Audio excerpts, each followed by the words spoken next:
come together, but there's more than one way of doing things. So sometimes it's really nice when you take me to that place of complete anguish and release, and have the enjoyment of watching your face as you let it go all over me. When are you coming over?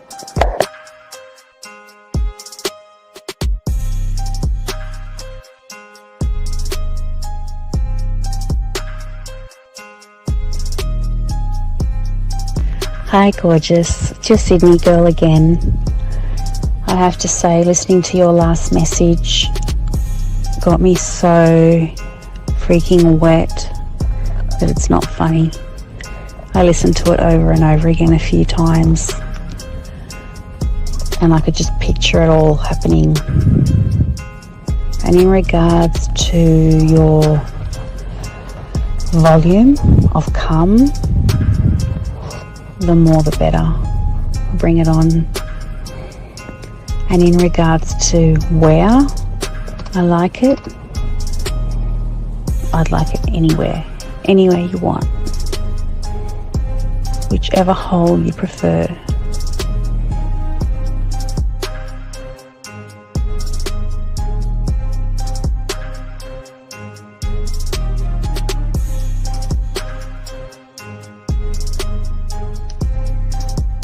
When I see you, I'm going to kiss your face. I'm going to put my arms around you. I might even jump up and straddle you. I miss you and I wish I were with you right now. I wish I were with you in the rain, holding your hand, sitting on the couch with you, laying on the couch with you, vertical, horizontal, I don't know. I like it all fours, but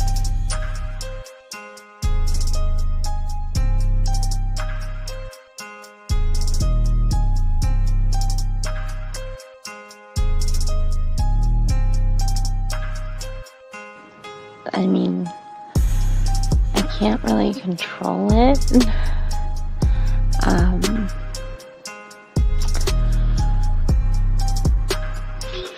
Something just happens to my body when I'm in that place, and I really don't have much control. But I would definitely allow myself to lose that control with you, for you.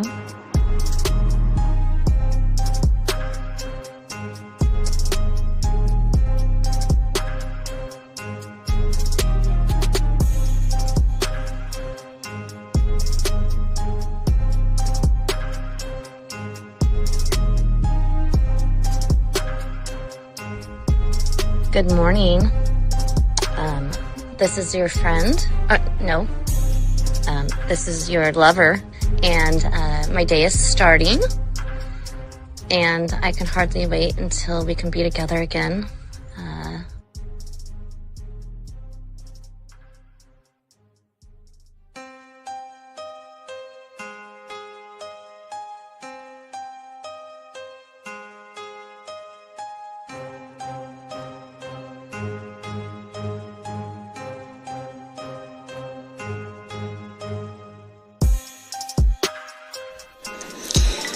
I'll have you know that the way that you talk to me makes me just melt. Like butter on a hot pan. Oh my God. I would definitely be running my nails up and down you. And I could keep them nice and pointy if that's what you like. And you would be assuming correctly I was naked when I took that photo. And it is unfortunate indeed that there's no portal attached to these photos, because it's been a hot minute since I've had any attentions in that regard, and I feel neglected, and I feel like somebody should remedy that for me immediately.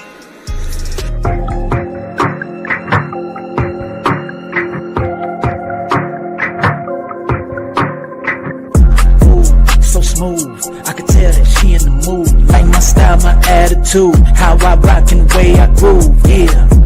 That's right, talking dirty in the late night. Told her, let's make it happen. Call up Steve the Dean Williams, NK Zaggin'. Yeah, that's for all my gentlemen. You see baddies, I know you feeling them. We got the skills, show you how to seal the deal. And we gonna keep it real, let's go. Whoa. You got a stagecoach to catch or something, huh? Slow the fuck up. Too cool, way too smooth. Show you how to get the girl to the bedroom.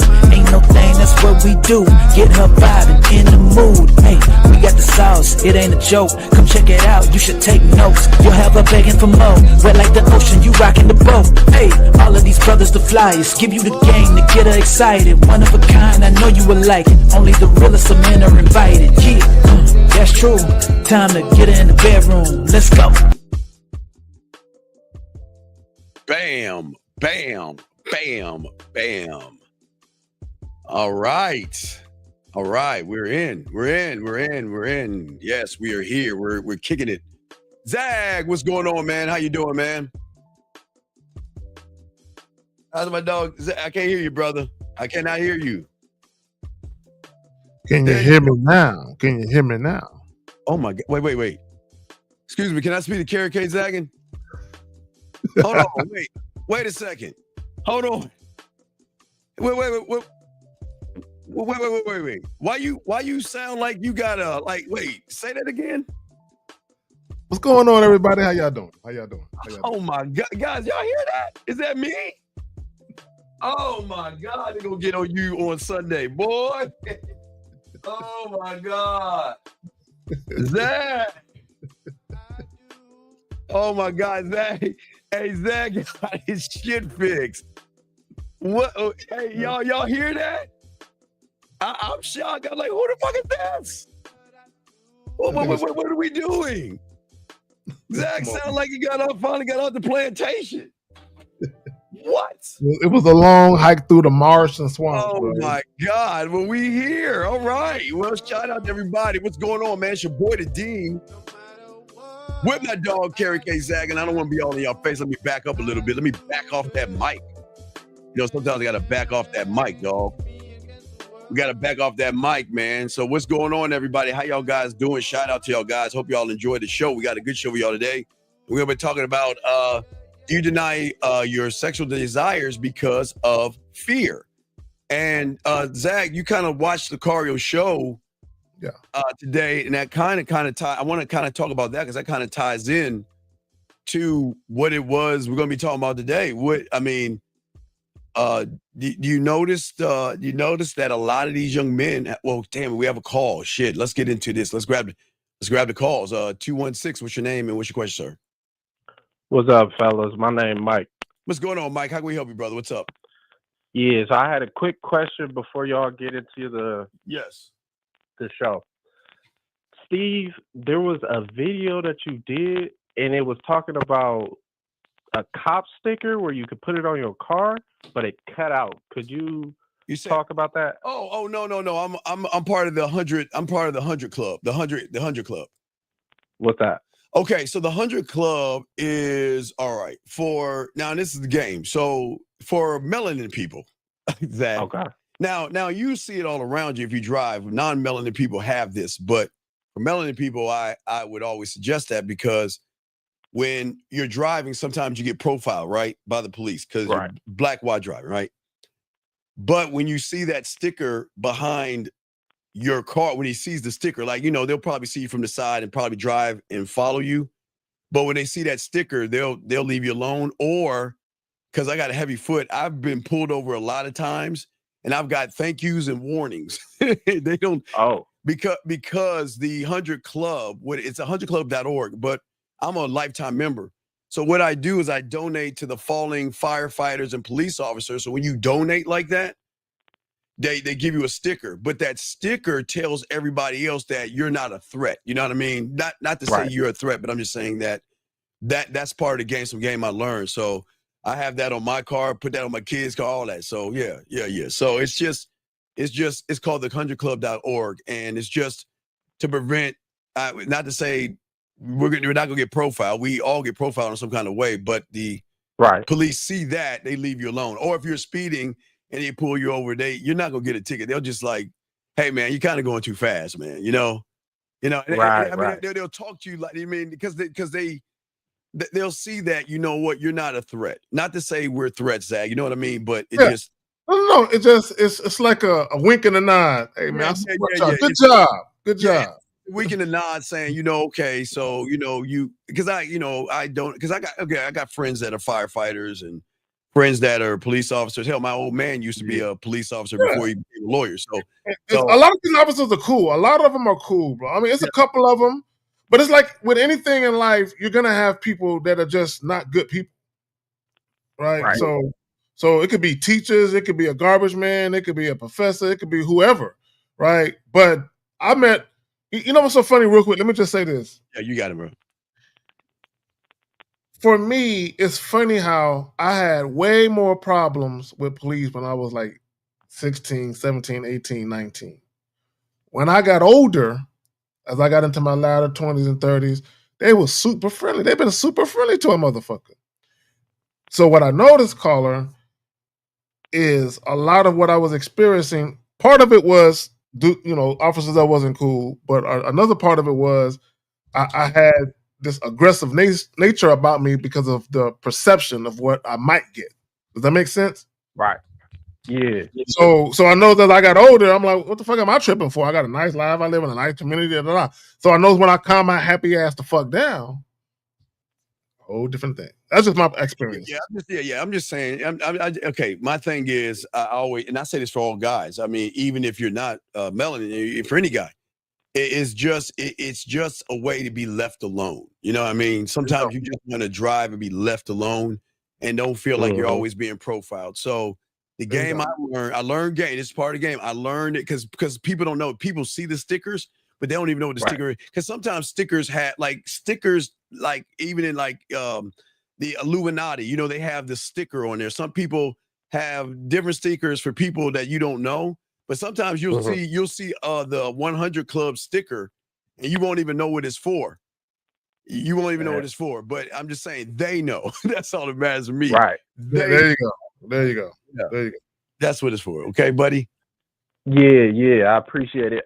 Did you have any other stickers like that? No, just one. No, I do have. I have one for the sheriff as well. I got one for the police and the sheriff. So I donate to probably like 10 to 20 charities, but I don't like talking about that shit. But I'm always donating to charities and organizations and stuff. But that's one that helps me out. Those are the only two that I do for because it's going to help me out on the back end. What's the sheriff one? It's the same thing. It's supporting the sheriffs. Oh, okay. So if a sheriff, because the police and sheriffs are two different entities.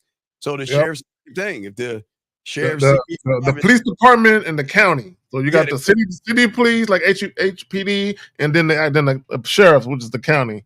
Right. I think it's Harris County up in Houston. Yeah, right. So when they or those DPS, them fucking asshole DPS. Yeah. So when they see you. Yeah, so when they see you, shout out to our dog 1950 in the motherfucking building, the silverback. So when they see you, they leave you alone. And I just say that for all young men. I don't have the cure for racism or anything like that. I just have a cure for you guys not to be in a situation where something bad happens to you. But again, that's game right there. It's okay, I can't eradicate something 100%, but there's actions and steps I can take to lessen the likelihood of fucking happening. Right. So I would say that to shout out our dog 1950. So I would say that to all young men out there that if I don't care what color you are, if you're driving. So for me, and again, listen to me. I got a heavy 1950 is always complaining because you remember we went to Vegas. I had I think it was a BMW. I think we were driving a BMW or it was a Mercedes. I think it was a BMW we were driving. And by the time I turned it in, they had the check engine light on. Fifth always talks about it's 1950 always talks about how I drive, but I drive real fast. I admit I got a heavy foot, except for school zones. But when I do get pulled over, I would always post it if I'm on Facebook or something like, see, I told you, hey, another warning. Just get warnings, man. No tickets. Okay. So, all right. Appreciate you, fellas. All right. Y'all can send me back. No doubt. Thank you for the call, brother. We appreciate it. We'll throw you back in. All right, guys, we're here live on the show. For all you guys out there, appreciate all you guys listening. Again, we're going to be talking about this game, denying your, do you deny your sexual desires because of fear?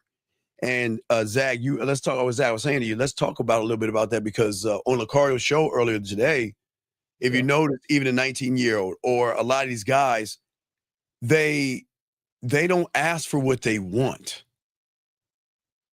Yep. You know what I mean? What say you on that, Zach? Hey, Fifth, listen to this man's mic. Fifth, listen.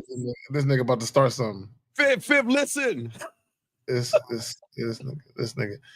Yeah. So I'll anyway. It's a story behind why it sounds better. That's part of it, but it's another thing that happened. But anyway, we're not going to talk about that right now. So let's get back to what I was going to say.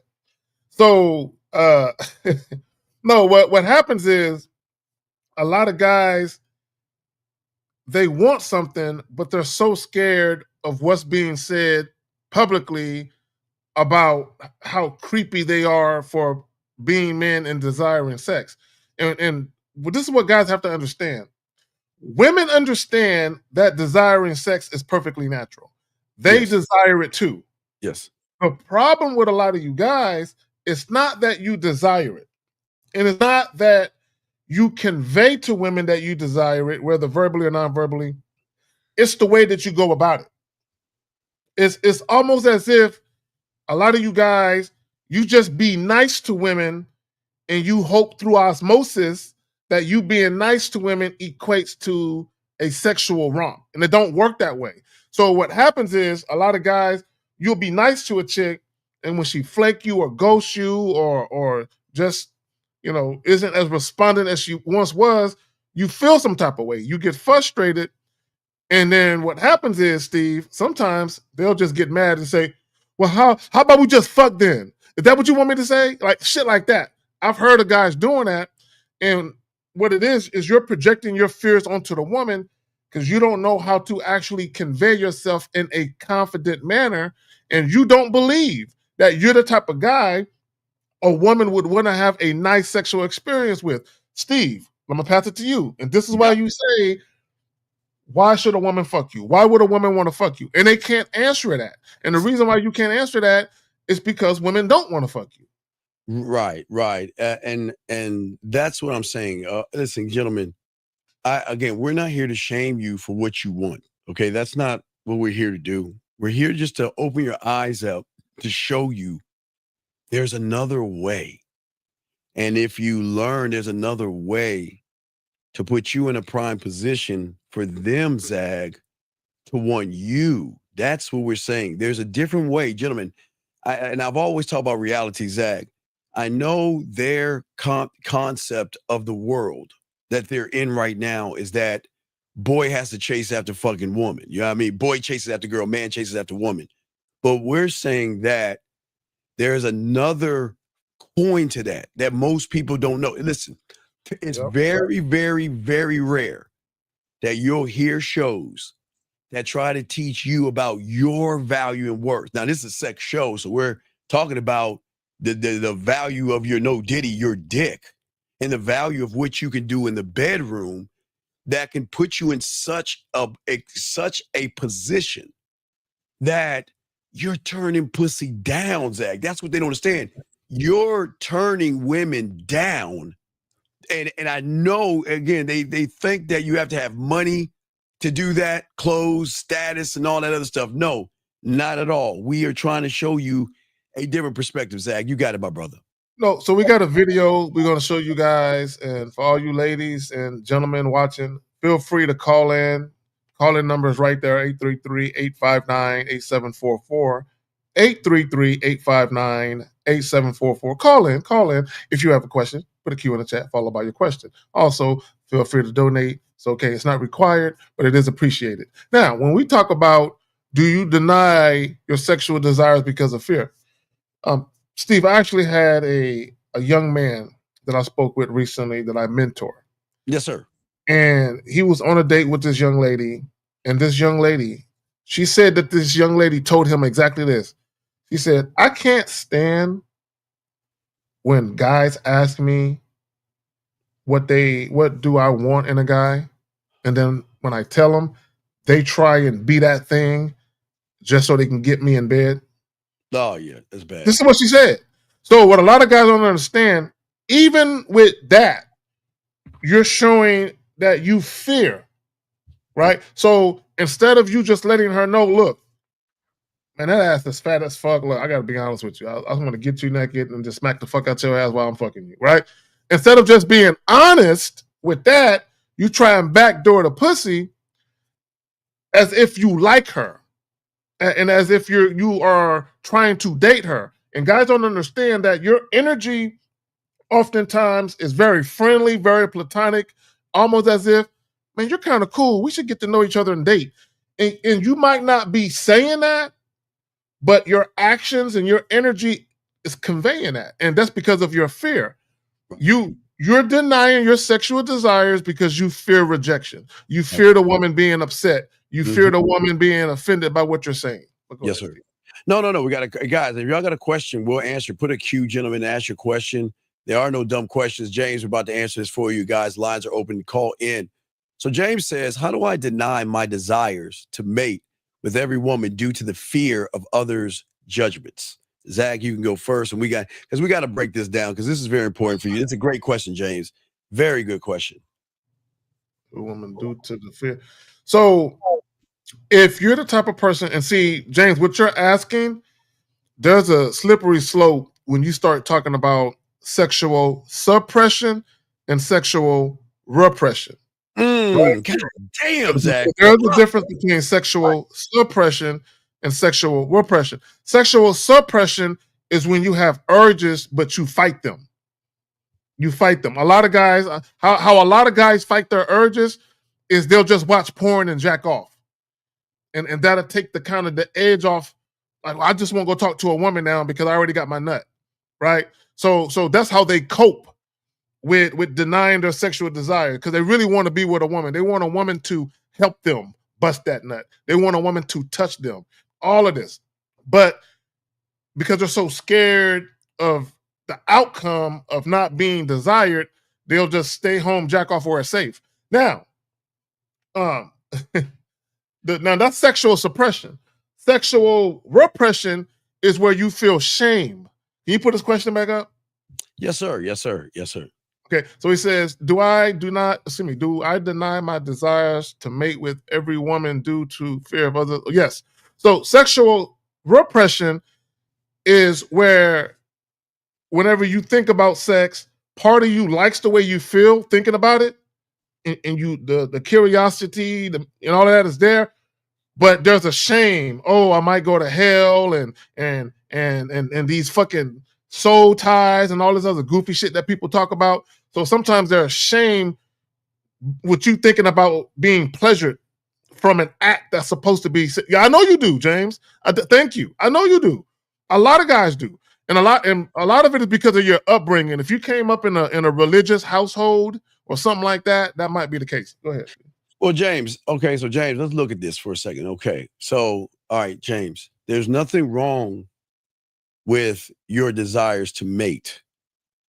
But what's wrong with your desires to mate is that unlike you, Zag and I have a greater desire to mate with ourselves. And I don't mean jerking off and touching ourselves.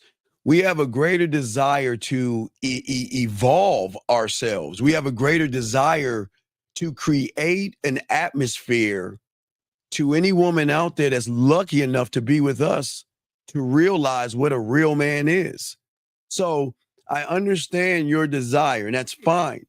But the game is going to teach you to desire yourself first, and then you will desire without desiring, meaning that Zag and I, like every other guy, we look at women. We're not, hey guys, we're no different than you guys. We look at women too, just like you guys do. All right. But desiring without desiring means that it's just like looking at a pair of shoes. It's like looking at a baseball cap. It's like looking at a car at the car I'm lot. looking at the car. I still got to test drive it. I still got to pop the hood. I got to make sure the speakers aren't popped. You know what I mean? I don't know. It look good. I don't know how it runs. Yeah, it looks good. So we look at women, but we don't label what we're looking at because we desire it. And that's where the problem is going at, James. There's nothing wrong with you desiring to want to sleep with a woman, for all you guys out there. But again, the question you have to ask yourselves, how aren't you sick of running and chasing and begging and deceiving and lying and manipulating and kissing their asses and slaying fucking dragons? Aren't you tired of all that shit, only to either end up in the friend zone or a woman to say, I'm not interested? I mean, when is enough going to be enough? That's before I throw this at. When's enough going to be enough? Because what we're saying to you is that this is why we have this show, is to show all you young men out here, when you get this game down, you become the one that is desired by the woman. Because the beautiful thing is, for our daughter Zach, is because they've never met our kind before. They only know that what they know as an average guys with bad experience in the bedroom who run behind pussy. But they rarely meet him. Zach, you got it, my brother. Well, like the young folks say, I'm not even going to hold you. I ain't going to lie to you, right? Look, it's a beautiful thing to have a woman that you believe is very attractive, inside and out. Beautiful soul, she's cute, right? She know how to listen, right? She's very affectionate, very, very touchy-feely. She wants to always be around you, wants to be touched by you. She craves you, lusts you. It's a beautiful thing to have that feeling, James and everybody else. It's a beautiful thing. I'm not going to front. It is. However, though, you can't get caught up with being so desperate to have that feeling that, one, you compromise your manhood to try and get it. Yeah, that's one. Two, you can't allow your fear keep you from enjoying women. I'm here to tell you, look, women want to have fun. Women want to be dick down. Women want to be, they just want to have some fun. They want to be taken out. For you guys that like to do dates, they want to do all of that. And I'm not opposed to doing dates. I don't be doing it like y'all be doing it though, right? But anyway, right, and I'm cool with all of that. We can hang out, we can kick it. But my thing is, there are no shortage of women who are down to do that with you guys, right? Do you deny your sexual desires because of fear? And let me just say this real quick, Steve. I'm gonna pass it back to you with this. You got it. You got it. And I hope a lot of you guys who I've done consultations with or mentorship with recently, some of you guys who have trouble with this, Steve, what I'm seeing is young men who, when I listen to their stories and I listen to some of their issues, they don't have problems attracting women. Women find them visually appealing. Like these guys, women fuck with them. Women like them. But what's happening is women don't want to fuck them at some point. Like she's coming in hot, Steve, and then she starts to run cold.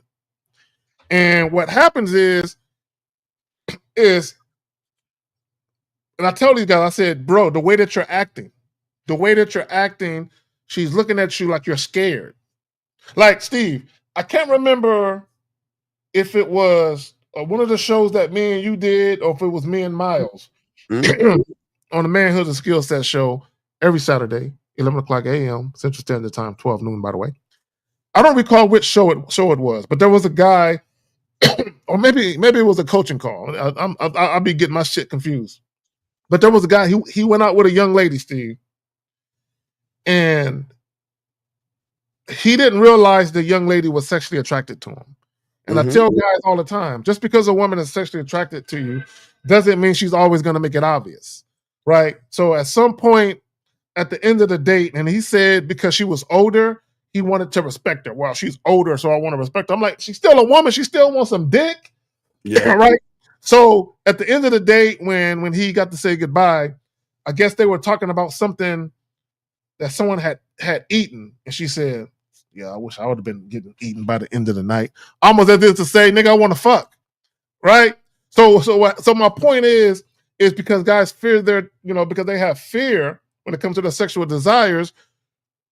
You can literally have a woman in your midst who wants to fuck you, but because you're so scary and so fearful of being rejected or told no, she literally loses desire to want to fuck you. But go ahead, Steve. No, we got another question. You got hey, Zag, ladies, we will answer your questions too. Okay, guys. If y'all don't have questions, the ladies who have questions, we'll be more than happy to answer this lady, this young lady. Well, yeah, well, I mean, if you really want to know an answer to that. Well, yeah. Do men have different women for different sexual desires, Zag? That's a Zag. Ooh, wait, let's talk on it. Well, well, here's my thing, and I'll just start it off by saying this. Number one, you're sharing me anyway, but if you do not suck dick on command, then you're not going to be at the front of the line. I'll tell you that much. You know what I'm saying? But Steve, but it's got to be not on command on some or else shit, but on command like she loved to do it. Like sometimes you got to tell her no because she always wants to have it in her mouth. Like, girl, stop. God damn, like the fifth time you didn't suck my dick today. Stop. You know what I'm saying? Like that kind of shit, right? Now, so I said all that to say this. Is there will be some women who are like jacks of all trades. And there will be some maybe how should I say specialty chicks? Is it I don't know, is that that's too presumptuous? But go ahead, Steve. All right. So let me answer the question a different way. So as someone that is sex, is that I don't look at different sexual desires. I look at unlocking different sexual desires in you, Deborah. So think of what I'm saying. There you go. So there is a Deborah that wants to be romanced. There's a Deborah Zag that wants to be seduced. There's a Deborah that wants to feel sexual and feel sexually safe. But there's also a part of Deborah that Deborah doesn't know about. Now, Deborah knows that. That's why I'm saying Deborah, because I'm just using her as an example. Deborah knows Deborah, but Deborah doesn't know Deborah. See, please understand it. You only know what you know from. There's a lot of truth to what you just said. Yeah, from what you know. So, Deborah, what I'm saying is that I don't look for different women for different sexual desires. Now, when I have a roster, when I was in my 20s, I would have women like to cook for me, like a breakfast woman, a dessert woman, a dinner woman, or something like that. But when it comes to sexual desires, my job is to unlock the unlockable things that you don't even know were there to be unlocked. That says that you are not the sum of what you think you are. I'm going to show you why I'm the benefit, because I'm going to be the one that not the one to unlock the different sexual desires in you, Deborah. I'm the one that you're going to trust sexually enough to allow me to unlock those sexual desires, Zag, and you got it, my brother. And I'm glad you put it just like that, to allow you to unlock those sexual desires. Because what a lot of guys, and look, I hate to bring you some bad news, but someone got to tell you the truth. There are a lot of you guys in relationships right now, and some of you guys who are going to be in relationships in the future, where you're having sex with a woman, and for you, it's enjoyable. But what you don't know is there's some shit that she's into that she's not really sharing with you, right? And I said all that to say this.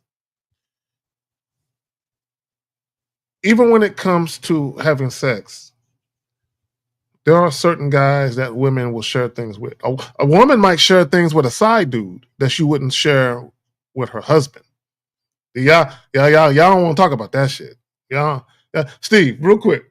One time I told a guy, I said, bro, your woman can be cheating on you, and you could have been with her for 2 or 3 years. And there could be a guy that's been fucking her for 2 months who knows your girl better than you do. Yes. He was like, bullshit. And I'm like, bruh. I'm like, yeah. Anyway, I don't want y'all to have no nightmares, right? So let me just stop talking about that shit. But go ahead, Phil. Yeah, so guys, if y'all have a question, feel free to ask. There are no dumb questions. This is a sex show for you guys to ask about sex and to understand that there is a different side. And once you guys learn what we're trying to show you and learn the different side, it changes everything, because this is about what we call, the thing that y'all understand, sexual confidence.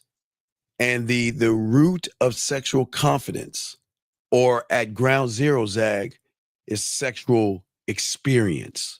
Meaning that because we learn ourselves and learn how to do certain things, that we are arrogant enough to look at a woman and say, does she deserve my dick? Does she deserve the orgasm, Zag? Does she deserve the unlockables? Does she deserve it? Matter of fact, I don't even know if she's worth my attention. But see, guys, does she deserve my beat of sweat as it trickles? Yeah, does she deserve my lips? Does she deserve my fingertips? What is it that she deserves? So that's what we're saying to you guys out there. But Zach, so we'll continue with the thing. But guys, if you have a question, go ahead and ask. We're breaking it down. But you ready for the video, brother? Ready for the video now. Listen, or audio, whatever you want to do. Now, guys, pay attention to the title. Do you deny your sexual desires because of fear? Listen up. Go ahead, Steve, whenever you're ready, my brother. Oh, no. Okay. You say listen up. Okay. I thought you was about to say something else. Here we I'm go. talking to the fellas. Yeah. Oh, you're talking to all right. Yeah. So, guys, listen up. Here we go. Here we go. Check this out. Most common lies that men tell themselves about approaching women. Denying desire. A lot of guys look at a girl gorgeous and be like, oh no, she's not my type. Or, oh, she probably has a boyfriend. Or, oh no, it's not the right timing. Or it's denying that desire internally. If you don't express yourself, the energy has to go somewhere. And then that turns to alcoholism, paying for sex, undesirable habits, whatever you name it, it has to find an outlet. Energy cannot be created or destroyed. It can only be changed in the form that we find it. And if you don't, hello, what's your name? Then you pack it down, and that turns into psychosomatic illnesses, a whole bunch of just stuff that's undesirable if we were just like, hi, you're cute. Yeah. All right, Zach, you got it, brother. Yeah, you know what else it turns into? Sexual frustration. Wait, hold on a second. Young man, listen, this is the last time we tell. We know you're on the spectrum. Please do not ask us questions, okay? Please don't just watch the show, okay, buddy? Just watch the show and enjoy it, okay? Sorry, Zach. Go ahead, buddy. Go ahead. Oh, it turns to sexual frustration. This is why you got certain dude with the red pill shit, the passport bro shit, MGTOW shit. All of this shit stemmed from, I mean, there was other factors, but a lot of it was due in part to men being sexually frustrated. And not only that, then I want guys to think about something. If you are a sexually frustrated guy and you think all women are whores, but they're not fucking you, you're going to feel some type of way. Then you see women on the internet with the OnlyFans, the Instagram chicks, the chicks with all the thirst traps.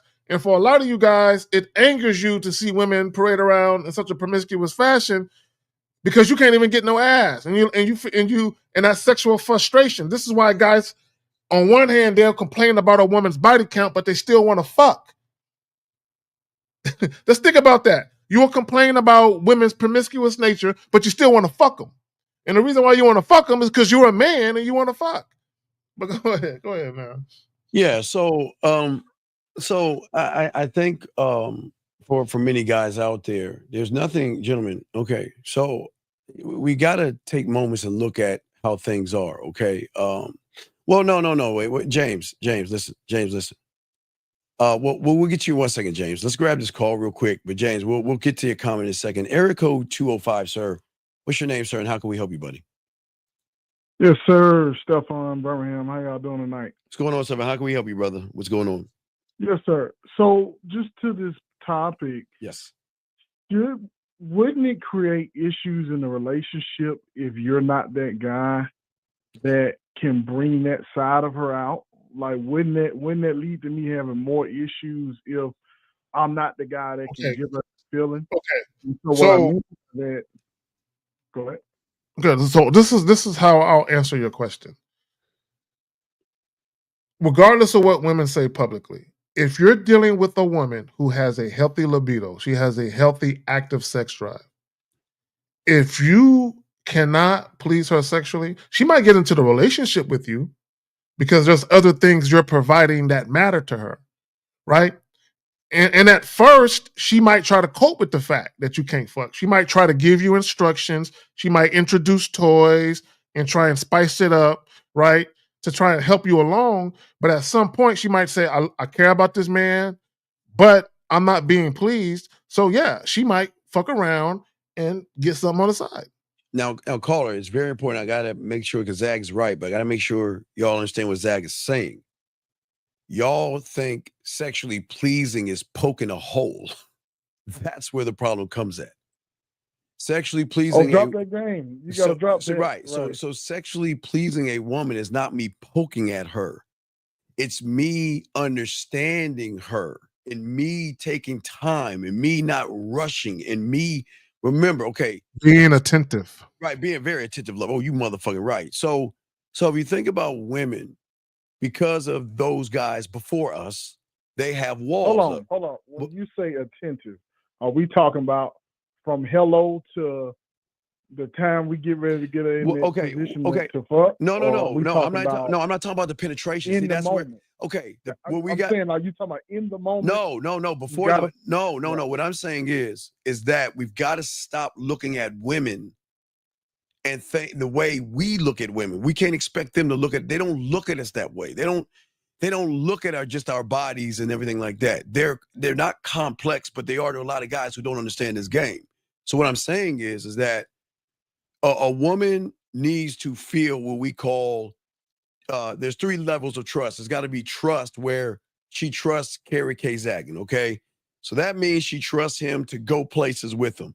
She trusts him to walk in the woods or trusts him to walk out at night with no one around. That's trust. That's right. Emotional trust. Trust is her beginning to share her feelings with Zag. Carrie, I miss you. Or because women don't really talk that way. They share that information because they're skeptical, because they know every time I do that, I get burned. Well, they don't trust your motives. For a lot of you guys, women, they don't trust your motives. This is why being straight up with women is fucking important. Yes. So then, but K-Zag, hold on, Steve. K-Zag, if sex is the lowest form of investment, then why do they hold on to investment? Because I got them. I'm gonna answer the question. Okay, so number one, sex is the lowest form of investment. Period. Right. Now, when women are dealing with men that they're actually sexually attracted to, no, listen to what I'm telling you. When women are dealing with men that they are actually sexually attracted to, they don't feel like they're giving up anything because they want to do it. Right? Now, if a woman is dealing with you and she ain't really sexually attracted to you, or her interest in sex is very, very minimal at best, right? She has no incentive to fuck you. Okay, think about it. Let me tell you this real quick, Steve. So for her, if she fucks you, sex is a high form of investment for you because she looks at herself as better than you. So why would she give you pussy? Because this is what women think about guys who are now listen, they feel like for you, me fucking you is like a fucking bucket list experience. So for me fucking you, that would be a high form of investment for me. So if I'm gonna fuck you, I gotta make you pay for it. Right. So call. You see what I'm saying?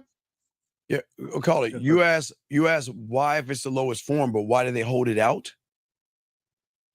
Yeah, like what I'm getting at is, so you know how, but we call all the time, and you'll have a woman, you may not experience, but I'm saying like you have a woman that ain't showing you no sexual interest, and what I'm But you're saying not. is, But they if can't, it's why just pussy, they can't. why?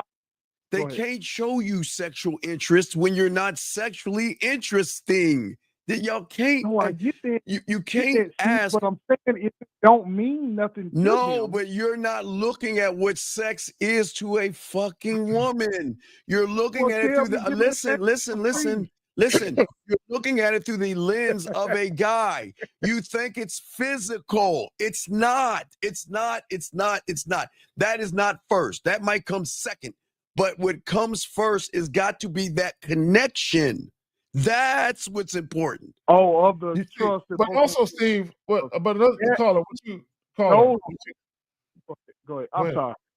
No. What, bro? This is what you have to understand. Okay, when this is what guys don't understand. when women have a conversation with you, women can talk to you. You can utter 2 sentences out of your mouth. That would tell women a lot about you. 2 sentences. All you got to utter is 2 sentences. Now, if a woman is talking to you for 3 to 5 minutes, she know exactly who the fuck she dealing with in many cases. So I said all that to say this. If you're the type of guy where you are in awe of her beauty, where you're pedestalizing her, where you're enamored by her, women can tell. Women can tell when you like them too much. Women can tell when you're too attracted to their exterior your beauty. Women can tell, and then they look at all the goofy shit you say and or do that's centered around your infatuation. So they already know he's put me on a pedestal. So he already feels like it's an honor to be talking to me. He already feels like me giving him the time of day has value associated with it. So imagine if I gave this nigga my pussy. Oh, I got to make this nigga pay for it. Well, but okay, now let's get because nobody else talks about this. Assuming she moved like that. She moved like that. Oh yeah, I mean, no, watch this, caller. So no one, watch this level of gang. Because again, nobody talks about this on YouTube. Nobody talks about this, and I keep saying it. No. What I'm about to say right now, and I know y'all laugh at this, but I'm dead ass serious. If a woman, what benefit is it for a woman to fuck with somebody when that somebody can't outdo her fingers and her dildo? What's the benefit? Because here's the thing. She can go in her own house, grab her drawer or her fingers. Fingers don't judge. Fingers don't ridicule. The fingers don't belittle her. The dildo doesn't do any of those either. And enjoy her mind, because remember, the dildo can't talk to her, but she uses her connection. Her own imagination. Right. So it's like my actions or who I am, it's like it takes control over her and she don't even have to think. Am I understanding it? It's like I'm making the moves before she can even think about what she would want me to do to her. What I'm saying is that, all right, so here's the question. Do I go home and I play with myself or use a dildo, which will give me pleasure and satisfy me? Or do I talk to this person who can't give me the pleasure of my dildo on my fingers? What he's going to give me is a lot of questions, a lot of insecurity, a lot of desperation, a lot of lies, a lot of manipulation, a lot of playing games, a lot of walking on eggshells, a lot of beating around the bush, a lot of lying to me about one thing and doing something else. So what benefit is it for a woman to fuck with somebody just because you want to fuck? But what's the benefit? What does she get out of this? Because again, y'all got, what's up, Zach? So what's up? I got a question then, Steve. Where is the blurred line and how do you cross it? I know the answer. Blurred line? Bro, caller, you're making this too, caller. Bro, you're making this too difficult. Look, here's the thing. Now, Steve is absolutely right. But hold on, caller. I'm gonna respond to this comment that Miss K put, and maybe this will help you understand. Can you put this comment up? So Miss K says, I have to be first mentally, then emotionally interested. Now, for a lot of guys, when they see that, they're gonna read into that and they're gonna associate that comment with, oh, I gotta take her out for a while. I gotta do a bunch of dates. That mental and emotional interest that she's talking about can occur right away. You know what I'm saying? Now, by no means am I saying she's gonna fuck you the same day. Caller, hold on, listen. Caller, listen. I need you to listen. Just listen for a second. Listen for a second. Listen for a second.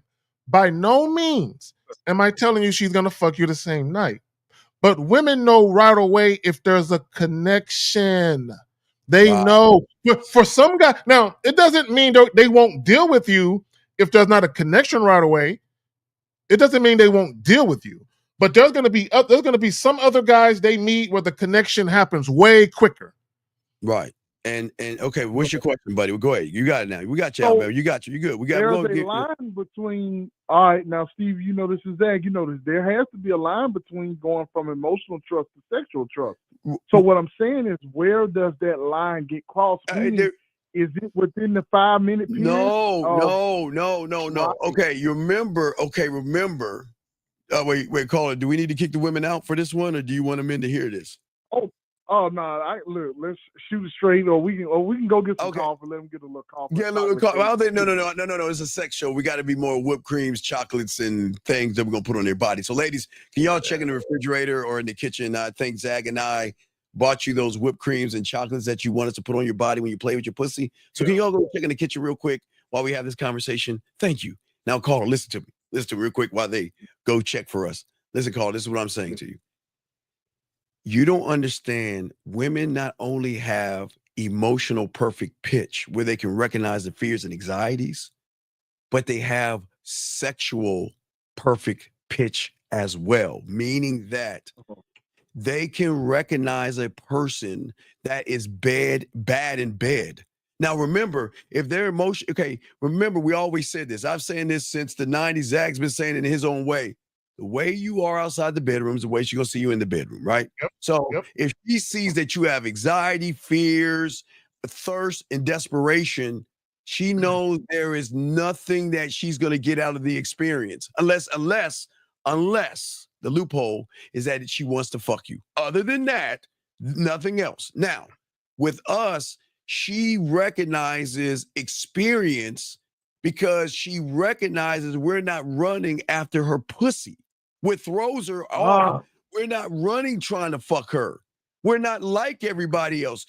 Because you guys make her think her pussy is special and it's something great about it. I don't fucking know what it, but anyway. Yeah.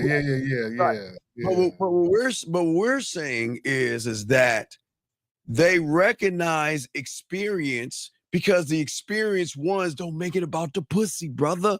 They make it about their dick.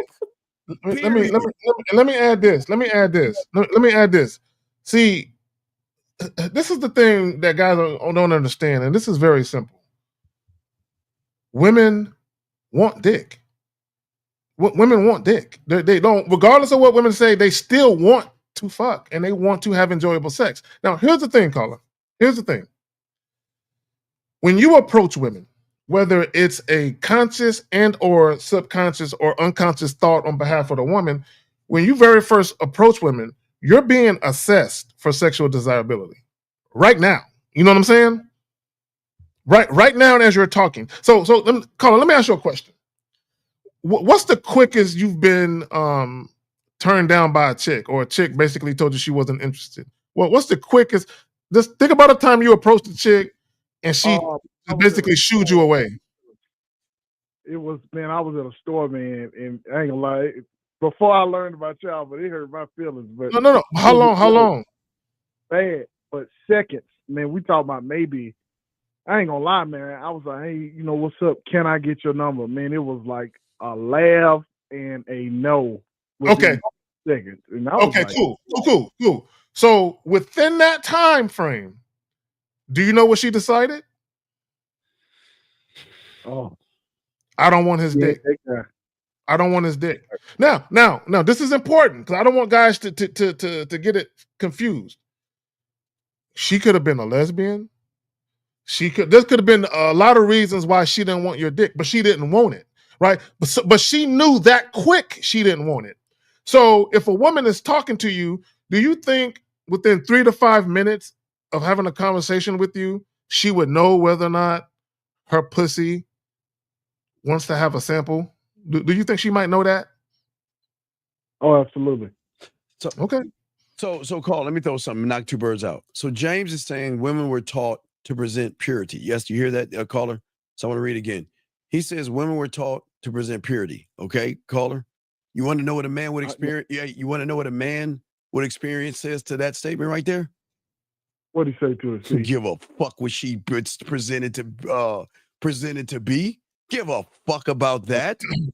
And that's why y'all lose, because y'all are too busy fucking worried about women. You're too worried about what they're presenting. I don't give a fuck if she believes in Jesus, Allah, Buddha, Yahweh, my dog, Yahweh, elephants, flowers, or dolphins. It doesn't fucking matter to me. I don't give a fuck. You want to know what I give a fuck about? It's me and my goddamn dick. I don't give a fuck about nothing else. Nothing else, because you know what? Zag and I have done it all. We have met women who don't, hey, I don't believe in sex on the first night, giving you all of that and still fucking. I'm a good girl and you got to take me on that, all that shit, man. We don't give a fuck what they say, because guess what? They've never met someone. See, okay, remember, think about reality, young man. This is very important. If her reality only knows lying, disingenuous motherfuckers who can't fuck and don't have experience, what happens when she meets somebody that says, I'm not trying to get your pussy? And that's the truth. Not only is that the truth, guess what? I'm not trying to get your pussy. I'm not, hey, look, I got other women. What you gonna do? Right. Hey, listen, caller. What you gonna do? So let me ask you, what causes them, and if this is true or not, let me know. Well, first question is, can they lose the sexual choice? Can the woman lose the sexual choice for a man? I think the answer is yes. No. No. She loses it with you guys because y'all present a lie. Lying kills the trust. Well, no, lying. Go ahead, Zach. Caller, real quick. Just because a woman was initially sexually attracted to you doesn't mean it's going to stay that way. Look, let me tell y'all. Let me tell y'all something. A woman, you can walk up on a woman, and within the first minute, she can be like, "Oh my God, he can get it right now." 2 minutes later, she's like, "You know what? Hell no, never mind." It can change, even quick. It can change in seconds. I'm just giving you like 2 minutes, right? A woman's sexual desire from you can go from he can get it to hell no, he can't get it. Just that quick. Yeah, because everything matters. See, y'all don't understand something. Everything matters. Like, all right, okay, for me, y'all don't understand. You know what makes women find us so sexy that y'all guys don't do? Is that when they're sick and they're not feeling good, Zag, they're having a bad day or something's wrong, even on their period. If they earn it, depends. If they earn it, hey, you can't be doing this with chicks you just met a week ago, guys. Yeah, you motherfuckers just run the fuck away. Again, we're giving women samples of what it's like to be with us in a non-sexual penetrating way. Is that not presenting right? If that's presenting non-sexual energy, doesn't that portray almost like no, I am sex, but I am sex. Okay, I am sex. Zag is sex. We're okay. We don't need to be. We don't need to pretend or do or we are. So meaning that when she meets us, because of our experience, they lose themselves in conversation with us. They lose time. They feel like the only one in the world. Go ahead, Zach. Go ahead, man. Let me say this real quick, please. Let me say this real quick. Caller, have you ever been around somebody that you just got introduced to and you didn't like their energy? And it wasn't something that they said specifically. It was just their energy. You just didn't like their energy. Right. Someone right. Okay. So when you talking to a woman, you don't think women feel energy? You don't think they feel creep vibes, sexual attraction? What? You said what? You know what I mean? I think I do, but it's like I don't want to believe that they think like we think to that degree. Okay. Or Oh, see, this is your problem, caller. Caller, real quick. I'm gonna tell you your problem, and I'm gonna tell you a lot of guys' problems. And this is why I say a lot of guys have a remedial understanding of attraction. The problem with a lot of guys when they look at attraction, they only look at attraction through a man's eyes. They never look at it through a woman's eyes. Right? If you only look at it through a man's eyes, this is why a lot of guys always ask why. Why do women do this? Why do women do that? The reason why you're asking why is because you're trying to analyze it. You're trying to be too logical about what she's doing, not realizing that all her choices are being made from a feeling she has. It's being made from a vantage point of an emotion she's feeling when she's making that decision. Guys, they try to bring too much logic. So that's why you have to be sex, because she would feel that. Yes, yes, she will feel that energy. Yes, that's some heavy game. She feels it in so everything that's why we they do. can feel that you can't fuck. They can feel that you're not that guy. They can feel you bad with women. They can feel that. Yes, because that's all they know. Right, caller. Because that's all they fucking know. That's the beautiful thing about the game. Everybody outside these room, they're doing you a fucking favor. They're setting you up. They're putting you in a prime position because they don't want to learn the game. They just want to keep running behind pussy. So that's all women know. That's all they know are guys running behind their pussy. They never run into motherfuckers who make it about their dick. It's rare because because her algorithm and her reality is trying to process who the fuck is this guy and why doesn't he want my body? I mean, everybody else wants me. Fuck him. You see, we drawing out emotions already in her, and she doesn't even realize it. And listen, we're not doing it for games because this is not manipulation. We are doing it because that's who we are. We don't do this shit to play games. There's nothing wrong with a woman, but she's got to earn my dick, my respect, my time, and my attention. Right. That's why we have to keep it short, keep it focused on what we want, because when you are belaboring about stuff that doesn't matter and that's not what you want, they sense that energy, and that's what makes you more unattractive to them. Well, but here's the thing, and I want you to think about something. If I'm a righteous man, now peep where I'm going with this. If I'm a righteous man, meaning I'm not a con artist, I don't deceive people, I don't manipulate people, I don't try and take advantage of people or take anything from anybody. If I'm a righteous individual, when I'm dealing with women, everything I tell them is going to be the truth.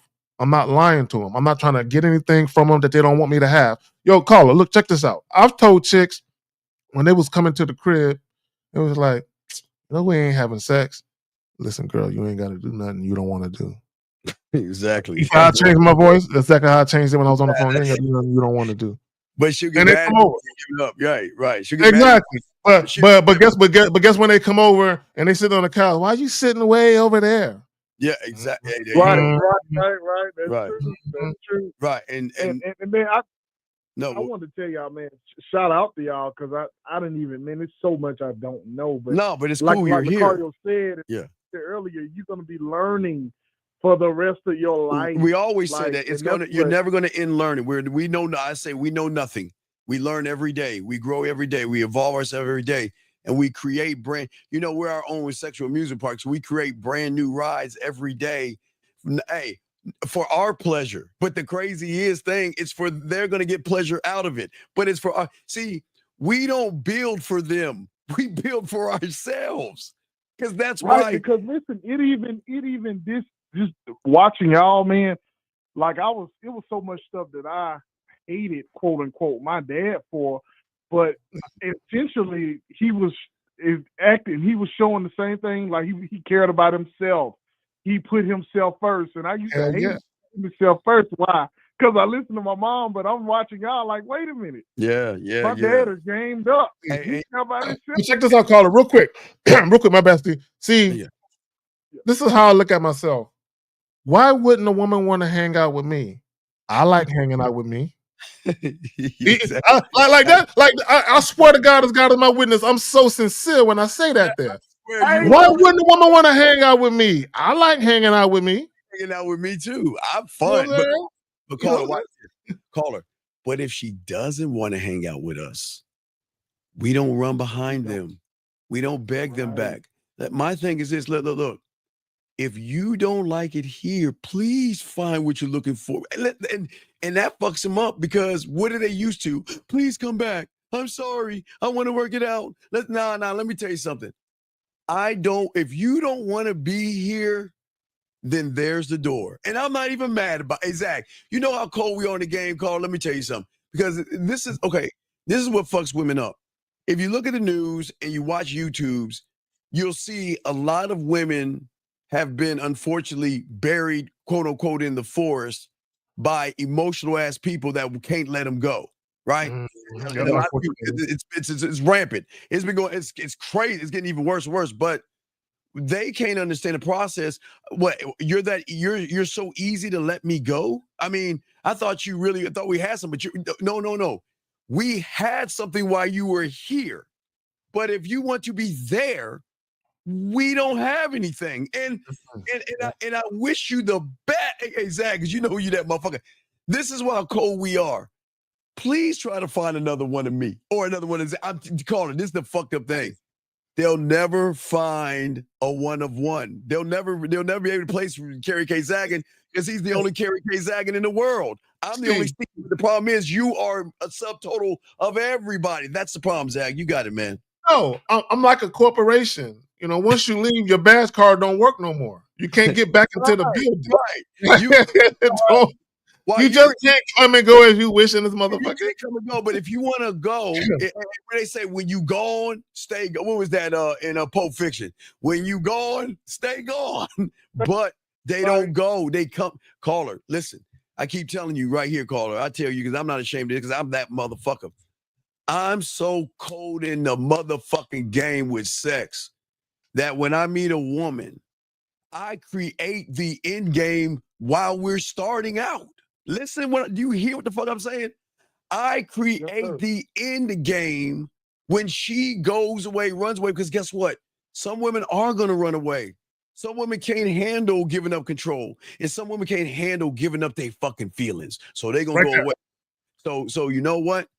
I set them up already because of how I do things. So that means even when I'm not around, I'm around. Why is that? Because I give women access to me in a way that no other man has. I give them access. Listen, caller, let me tell you real quick, Zach. Let me explain. Okay, caller. Think about this. Think about this. I'm going to try to do a car analogy. Now, back in our day, right? Back in our day when everything's in black and white, if you wanted tools, you go to the tool store. If you wanted toys, you go to the toy store. If you wanted a TV, you go to the TV store, right? And if you wanted food, you go to the grocery store. Am I correct? That's right. Okay. Until this thing called Walmart came along and said, wait a second. Instead of everybody going everywhere, why don't we consolidate it? Why don't we consolidate and have a one-stop shop for everybody's needs? So if they want food, we got grocery shopping.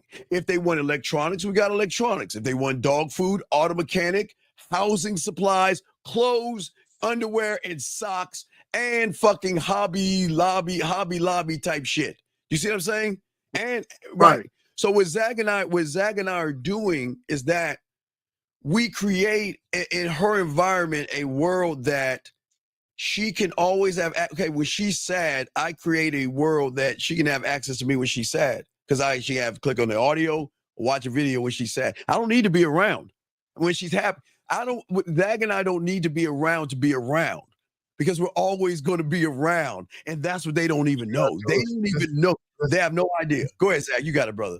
No, when a woman is feeling you, your voice is soothing. It's kind of like God, it's just a soothing, like when you have women tell you, I've listened to your message 10, 15 times straight. They just your voice is soothing, your words, your tone, and that's what. Let me just say this real quick. A lot of guys don't understand that when it comes to having a mouthpiece, it's not just your words, it's your tone. Yes, your tone, your tonality. In many cases, is more important than the words because the way that you sound to a woman, it can literally put a woman in a trance. to a degree. If you have a nice sounding voice, you look good, you smell good, and you have a nice sounding voice, almost like that bedroom voice when you telling her what to do with the dick. You know what I'm saying? That type of shit. Yeah, you're talking that shit, dog. Yeah. Yeah. So does that make any sense? Hey, y'all blessed me with the game, man. I hit your Cash App, K, and I hit. I appreciate you, my brother. We appreciate you, brother. Thank you, man. And again, if you ever have any questions, please call in. That's where we at. We want to have dialogue with y'all. Hey, and you guys, as many questions you want, because we need you to get the understanding that if you can just try to envision a world where women want to fuck with you, and I know that is crazy, without money, without clothes, without status. Right. It's so hard to unlearn the old way. I know, but that's what I'm saying. We're trying to show you a new way. Watch this. This is what's so crazy. Having women want to fuck you without you lying, manipulating, deceiving, playing games or anything, being straight up real. That's diamond dick. Well, let me say this. We'll call it before you go. Let me tell you this. If guys get off the internet for a moment and they stop paying attention to what women say and what losers say, right? Yeah, I'm not calling women losers. I'm talking about the male losers say about women on the internet. This is what you will find. This is what you will find. That most women out here, I'm not saying all, most women out here don't really give a damn about men's money like that. They don't. If you ask most women, this is what they're going to tell you. I just want a guy who actually gives a fuck about me. I give a fuck about him. I think he's cute. He think I'm cute. He fuck me well. He treat me right. He doesn't fucking lie to me. And he's a man that handles his business. He don't have to be wealthy, just a man that handles his business and he carries himself like a grown man. And he knows how to lead. That's it, right? Women aren't that difficult. Now, I'm not saying that women are simplistic creatures because there is some complexity to women. But as far as what they really, really want, it's not that difficult what women really want. The problem with guys are so busy trying to camouflage who they really are and all of that. And they're trying to be what they think a woman wants, but they don't understand that. You said what? That's what I'll say, because we don't like ourselves.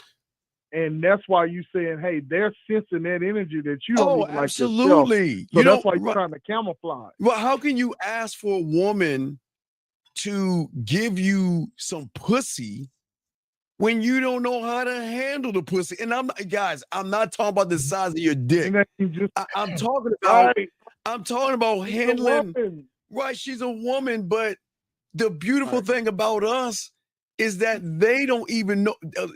They don't even know who they are until they meet us, because that's some real shit, Steve. Hold that thought, Zach. Hold that thought. All they know is that every time I turn around, someone's either tearing me down, right, or somebody's judging me, thinking I'm easy and I should be able to fuck them. Is there ever somebody that I can meet? Watch this, at her level that I can meet. What we're saying is that when you fuck with us, you get to meet what we call the unrecognizable version of yourself. Remember, caller, women only show what they are to themselves in the private of their own home.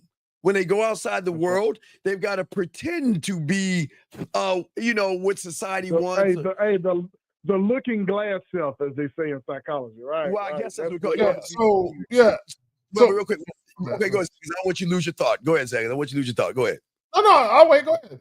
No, you sure? Okay. So what I'm saying is this.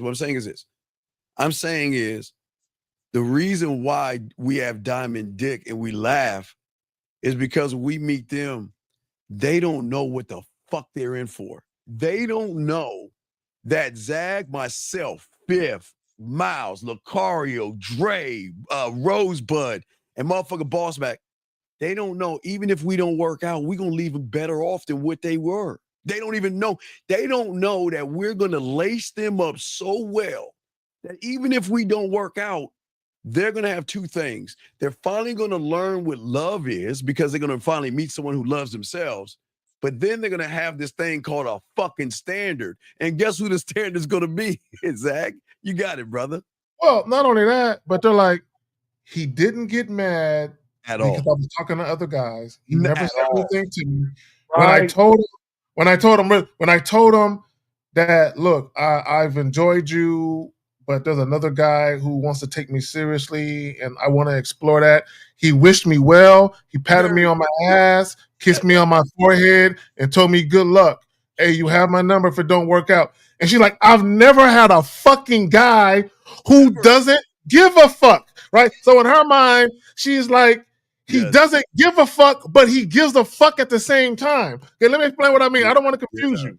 Yes. He doesn't give a fuck, right? But he gives a fuck at the same time. Yes. Because he doesn't lie to himself or to me. So he gives a fuck about being a man of integrity, but he don't give a fuck if my feelings are hurt in the process.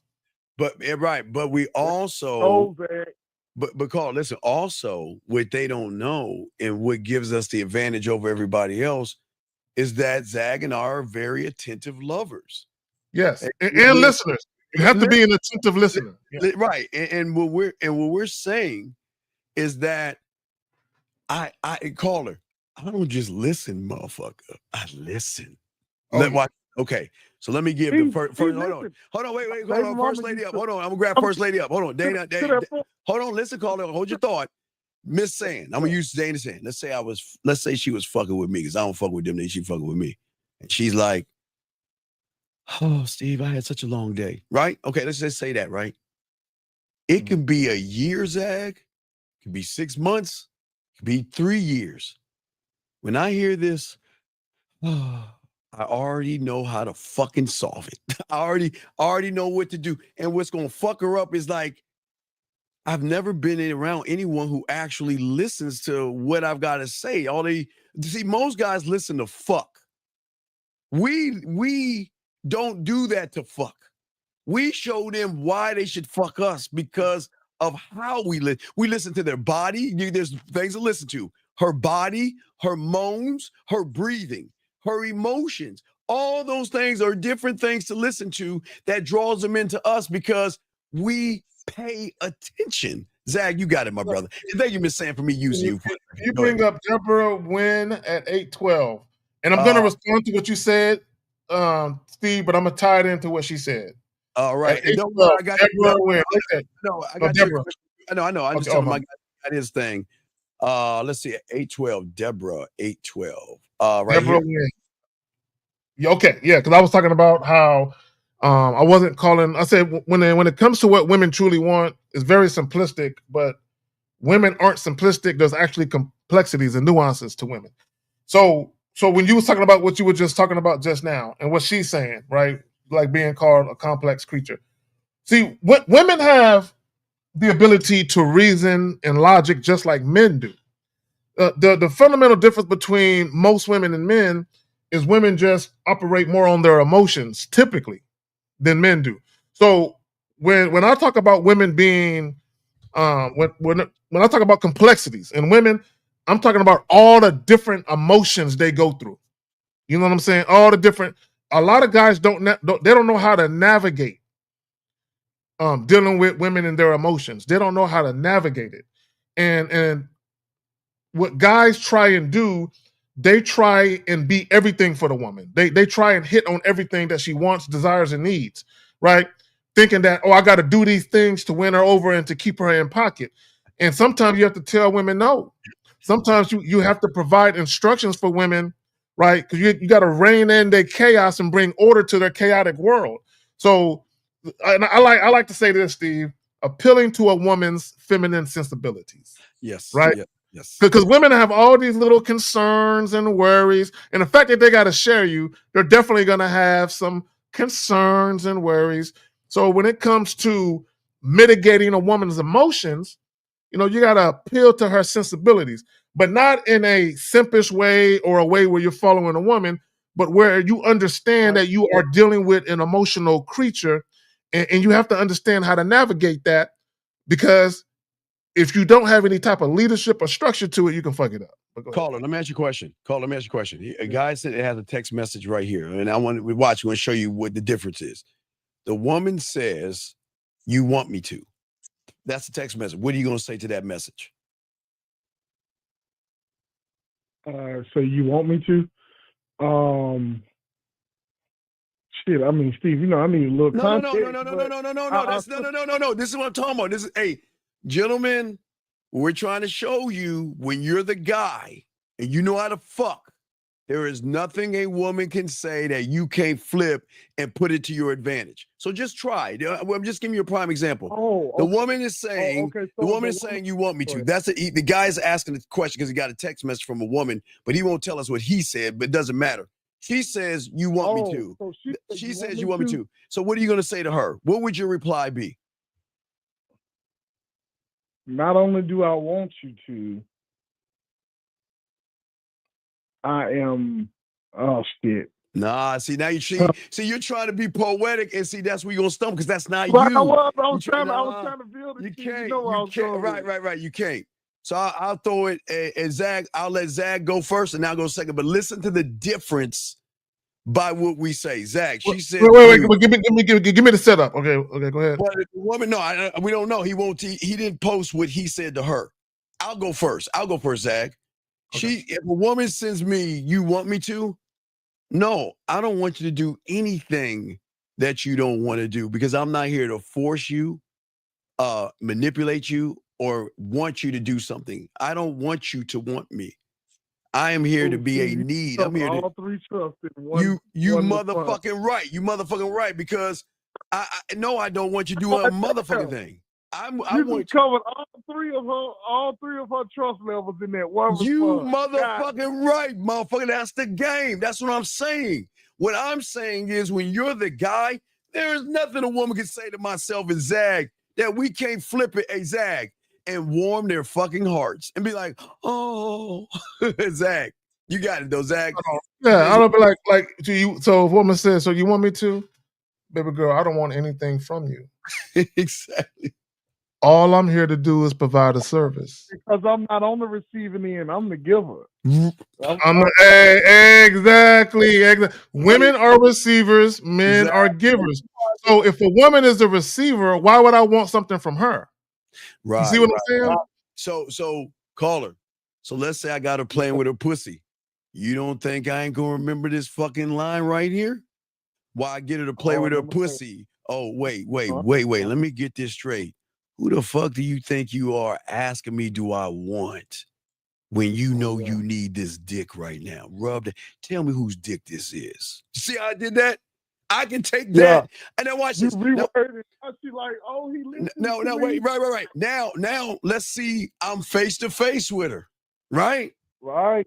And I could be right in her ear. You know what I was about to do, but oh wait, I forgot. You asked if I wanted to do that. You know I don't do anything.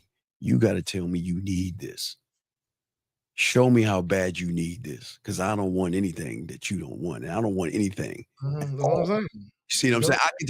Now you see, caller. So that means, let me show you what Zag and I. So that means the moment the statement is made, Zag and I can use that while we get her to play with her pussy. We can do that to make her laugh, smile, think, blush. We can do that face to face. We can do that while we're taking her clothes off and keeping her, Zag, or fucking her. Zag. And this is where put that back up real quick. Yes, sir. What he just said. This is where becoming an attentive listener. Yeah. So it's not just you listening with your ears, you listen with your eyes. Yes. Right. So we talk about text messages. This is where becoming an attentive listener, because what you do is you take the woman's words. Yes. And then you flip it. Yes. And you repackage it and you send it back to her in a whole different way, right? Where it entices her, it grabs her attention, right? It tickles her emotions a little bit. Mm-hmm. And that's what we talk about being witty, right? Like a lot of times women will say, this is why we'll say shit, bro, what that chick said to you was an alley-oop. Bro, you could have took what she said and you could have flipped it and got into the type of conversation you really want to get into. See, a desperate person is just going to say yes. That's all you're going to say. Yeah, I want it. Yeah, I want it. I want it. That's why they know. Right. That's what they know. But a motherfucker. Because they know you ain't got the sexual energy. Right. To be able to eat. Right. So the motherfucker that has the game and the experience and is sexual and has sexual confidence, I don't need it that bad, baby girl. Oh, you know what it is. See, caller, a lot of y'all got a coloring book with Crayola crayons. Me and Steve, we in a Sistine Chapel redoing Michelangelo's original work. You know what I'm saying? You know what I'm saying? That's why we in a Sistine Chapel redoing it so the colors come alive. You know, y'all got a coloring book tracing over lines and shit, right? And that's how a lot of guys communicate themselves to women. Yeah, Like, yeah, you know what I'm saying? Like yeah. when I talk to a woman, I'm not talking to her. I'm talking to her sexuality. I'm Yeah, talking to exactly. the side of her that she's hiding from people, right? Yeah, The side of her that it's kind of like the difference between a stripper's stage name and her real name. Like if I'm talking to a stripper, tell me your real name. I don't want to hear your stage name. See, the woman that says "I want you to" him is the same woman that's going to say "Can I" to us. It's a difference. Can I come over? Can I see you? Can you go live with me right now? Can I hear your voice? Can you say something sexy to you? It's her leading almost. No. She's not. She's requesting because she knows that we're the only ones that can soothe that pussy between her ears. Right. Yeah. So caller, you do know a woman's orgasm begins mentally, right? So always. God bless her. I always Yes, thought sir. I always thought it was just a physical thing, man. No. Okay, so let me explain. Let me break it down. If a woman is uncomfortable in any way, if she's having, because women will have sex and be in their head about shit, right? Yes. But if a woman is uncomfortable in any way while she's having sex, that's gonna severely hamper her ability to enjoy it and climax. You do know that, right? Right. So DS says, I'm fucking horny, I'll be right back. But see, hey, caller. You know, if she was with Carrier and myself, you know what she'll be sending us right now? A fucking body picture. Her sticking her fucking tongue out or something. Giving she wouldn't even have to say she horny. She'll just send us a message and let us know that, hey, look, this pussy is wet. I need to bust this nut. What's up? Or she'll record this. Sure. Be smacking a pussy. Right. And then Steve, you be looking at your phone like it's wet. Like, goddamn, girl. Hold on, what you done send a nigga? Hold on. Yeah. So, I'm just saying, you see the difference right there? Is that when they get around that real one, they can get around and then, hey, guess what? It could be, hey, yo, D, hey, check this out. Look, I'm on my show right now. Look, I'll be off in a few hours. What I want you to do is go and get that pussy ready for me. Go and take that shower. Make sure you have, don't even wear any panties. Just wear a t-shirt and allow me to get that motherfucker off you. Okay, baby? I'll be all right. So I'm going to go ahead and finish this up. All right. Go ahead and pat that. Hey, Zach, go ahead and pat that pussy for me. Let me hear how wet it get. But if you got a nickname for it, hold on, Steve. Hold on. Hey. Go ahead and pat Amethyst for me. Go ahead and pat Amethyst. Amethyst. Go ahead and pat Amethyst. This bitch said Amethyst. Amethyst. Go ahead and pet Amethyst. Yeah, she gonna be like, Amethyst is waiting for you, Daddy. They'll start calling you Daddy. He went on the purple side. That man said Yeah, he said, I'll never call a woman Amethyst. That's that. I'm talking about a pussy, nigga. I'm being facetious and shit. Hey, ladies, you know it ain't mine. I never call no Amethyst. I'm being facetious. Yeah, I know, but I'm just saying. Because you see the difference. But Steve, listen, y'all are making me understand too. A lot of areas where I went wrong, where you can't be the same voice yelling and being emotional. No. Because you're bringing real quick, caller. Remember earlier when I was talking about as a man, you bring order to her chaos. Women are chaotic by nature because they're emotional. So if you're yelling and being all emotional, what are you bringing to her instead of order? What are you bringing? A bitch ass nigga. Right. You're bringing chaos. This is why a lot of women have issues with dudes, because dudes are matching their energy by arguing with them, and you're bringing chaos to add on top of her chaos. There's no order within a relationship. This is why women say, I need a man who can consistently be a man. What they're really saying is, I need a man who can bring order to my shit. I'm tired of these chaotic, toxic relationships, because I'm dealing with bitch ass guys who act like me. But go ahead. Now, I'll call it. Let me show you. I want to show you something. Let me grab it and upload it so you can see it. But while we talk to you, we'll break it down. But I need you to understand this because see, you don't understand. Like you say, you were talking about your voice, right? How your tonality, right? Right. How I used to. I'm speaking for me. How I used to yell and be all emotional No. crash out. Yeah. Let me see if I'm trying to grab. The first time you get emotional and yell at a woman, she loses respect for you instantly. Oh now, yeah, instantly. She still might respect you to a degree, but when she see that you can fly off the handle over some goofy shit, she can never look at you like the man she need to be looking at you like.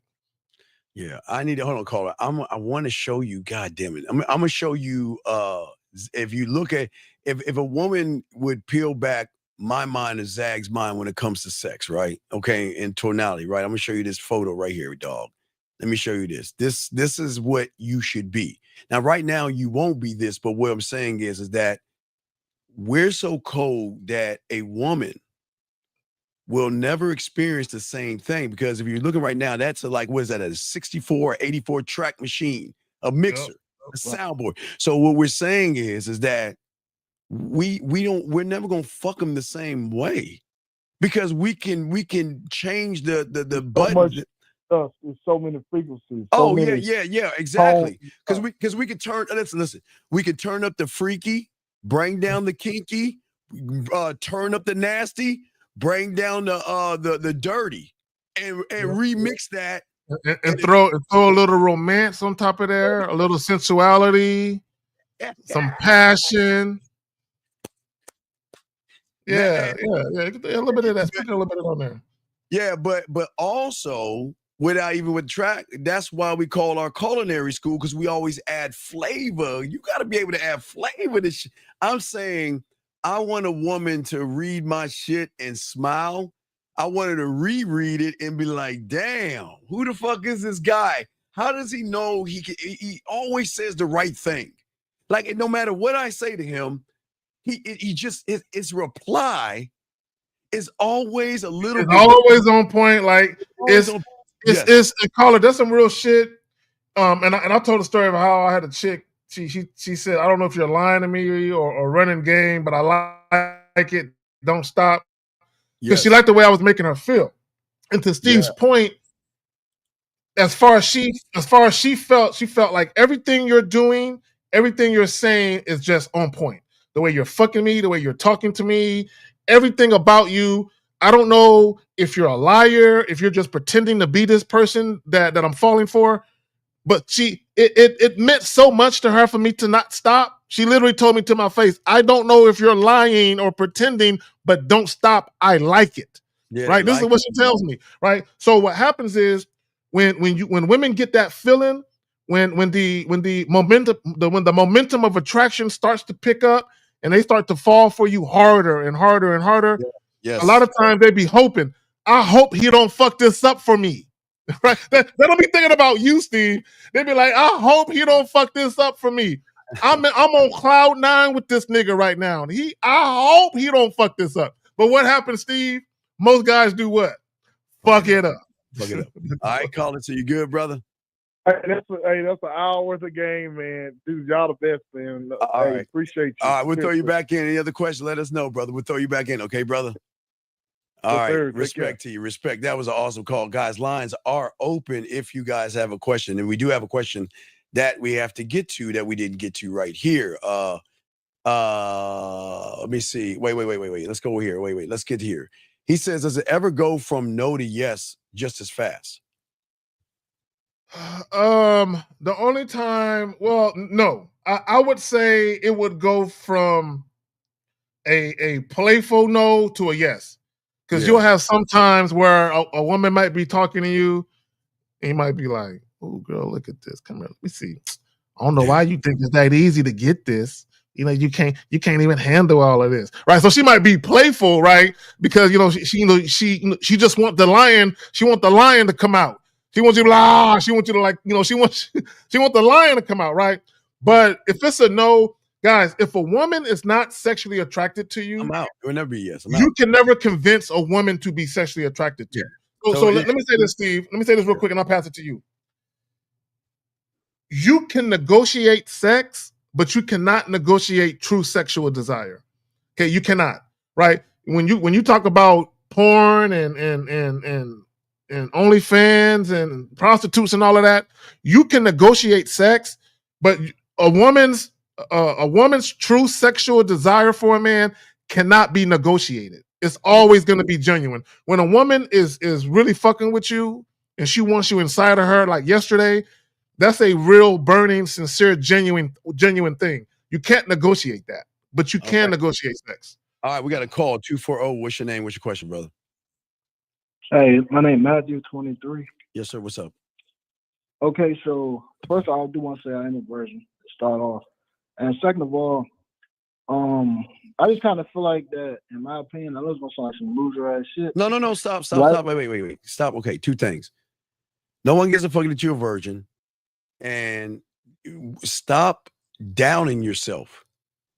Okay, you're already behind the 8 ball right now. You've already said 2 negative things, and the third thing is you got to fix your alarm, your alarm on your fire alarm. Okay, but go ahead. What's your question, buddy? What's up?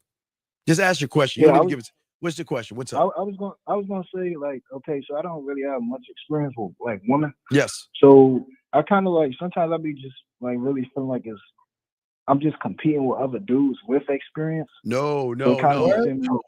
Shout out. Thank you, brother, from Puerto Rico. No, brother, listen to me. Thank you, Jeff. Yeah, thank you, Jeff. Appreciate you, Jeff. But listen, brother, listen to me. Zag doesn't compete with nobody but Zag. I only compete with me. I don't give a fuck about another caller. Listen to me, caller. I don't give a fuck about the next man. I don't. And I'm never going to compete.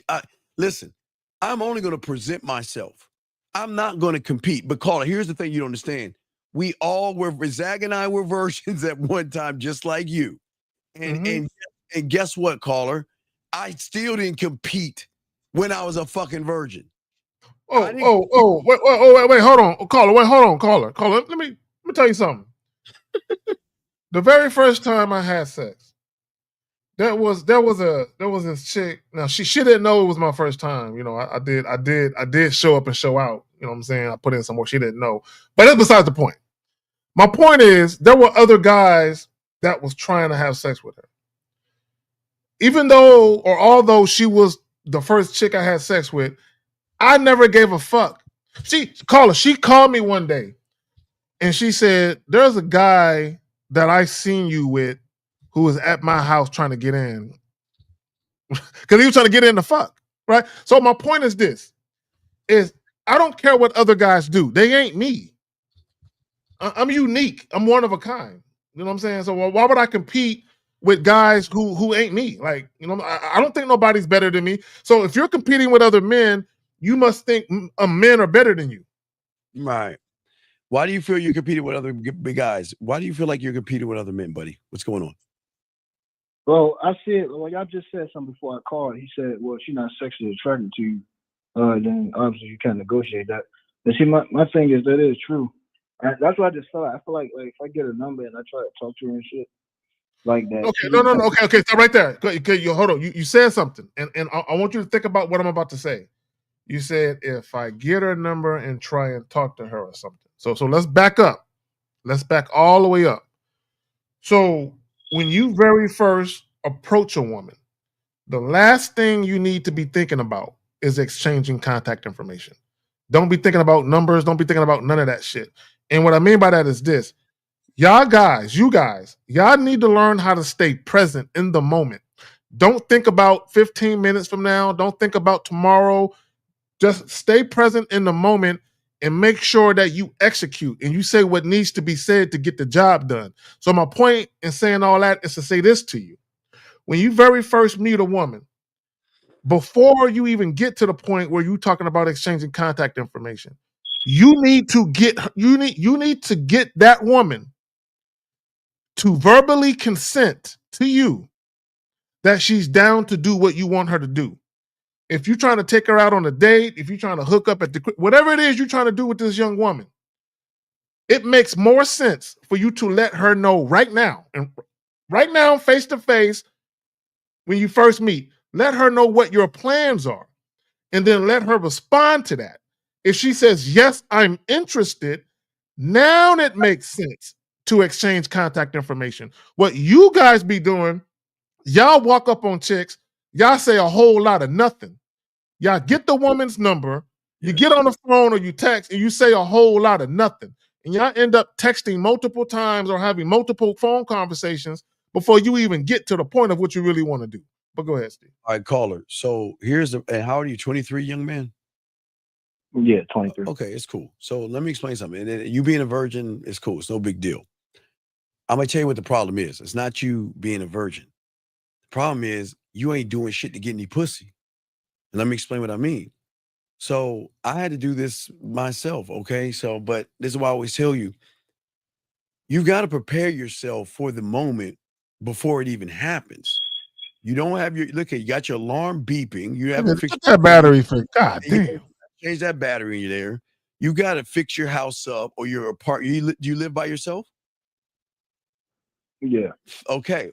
You gotta fix your crib up to be a sexual amusement park.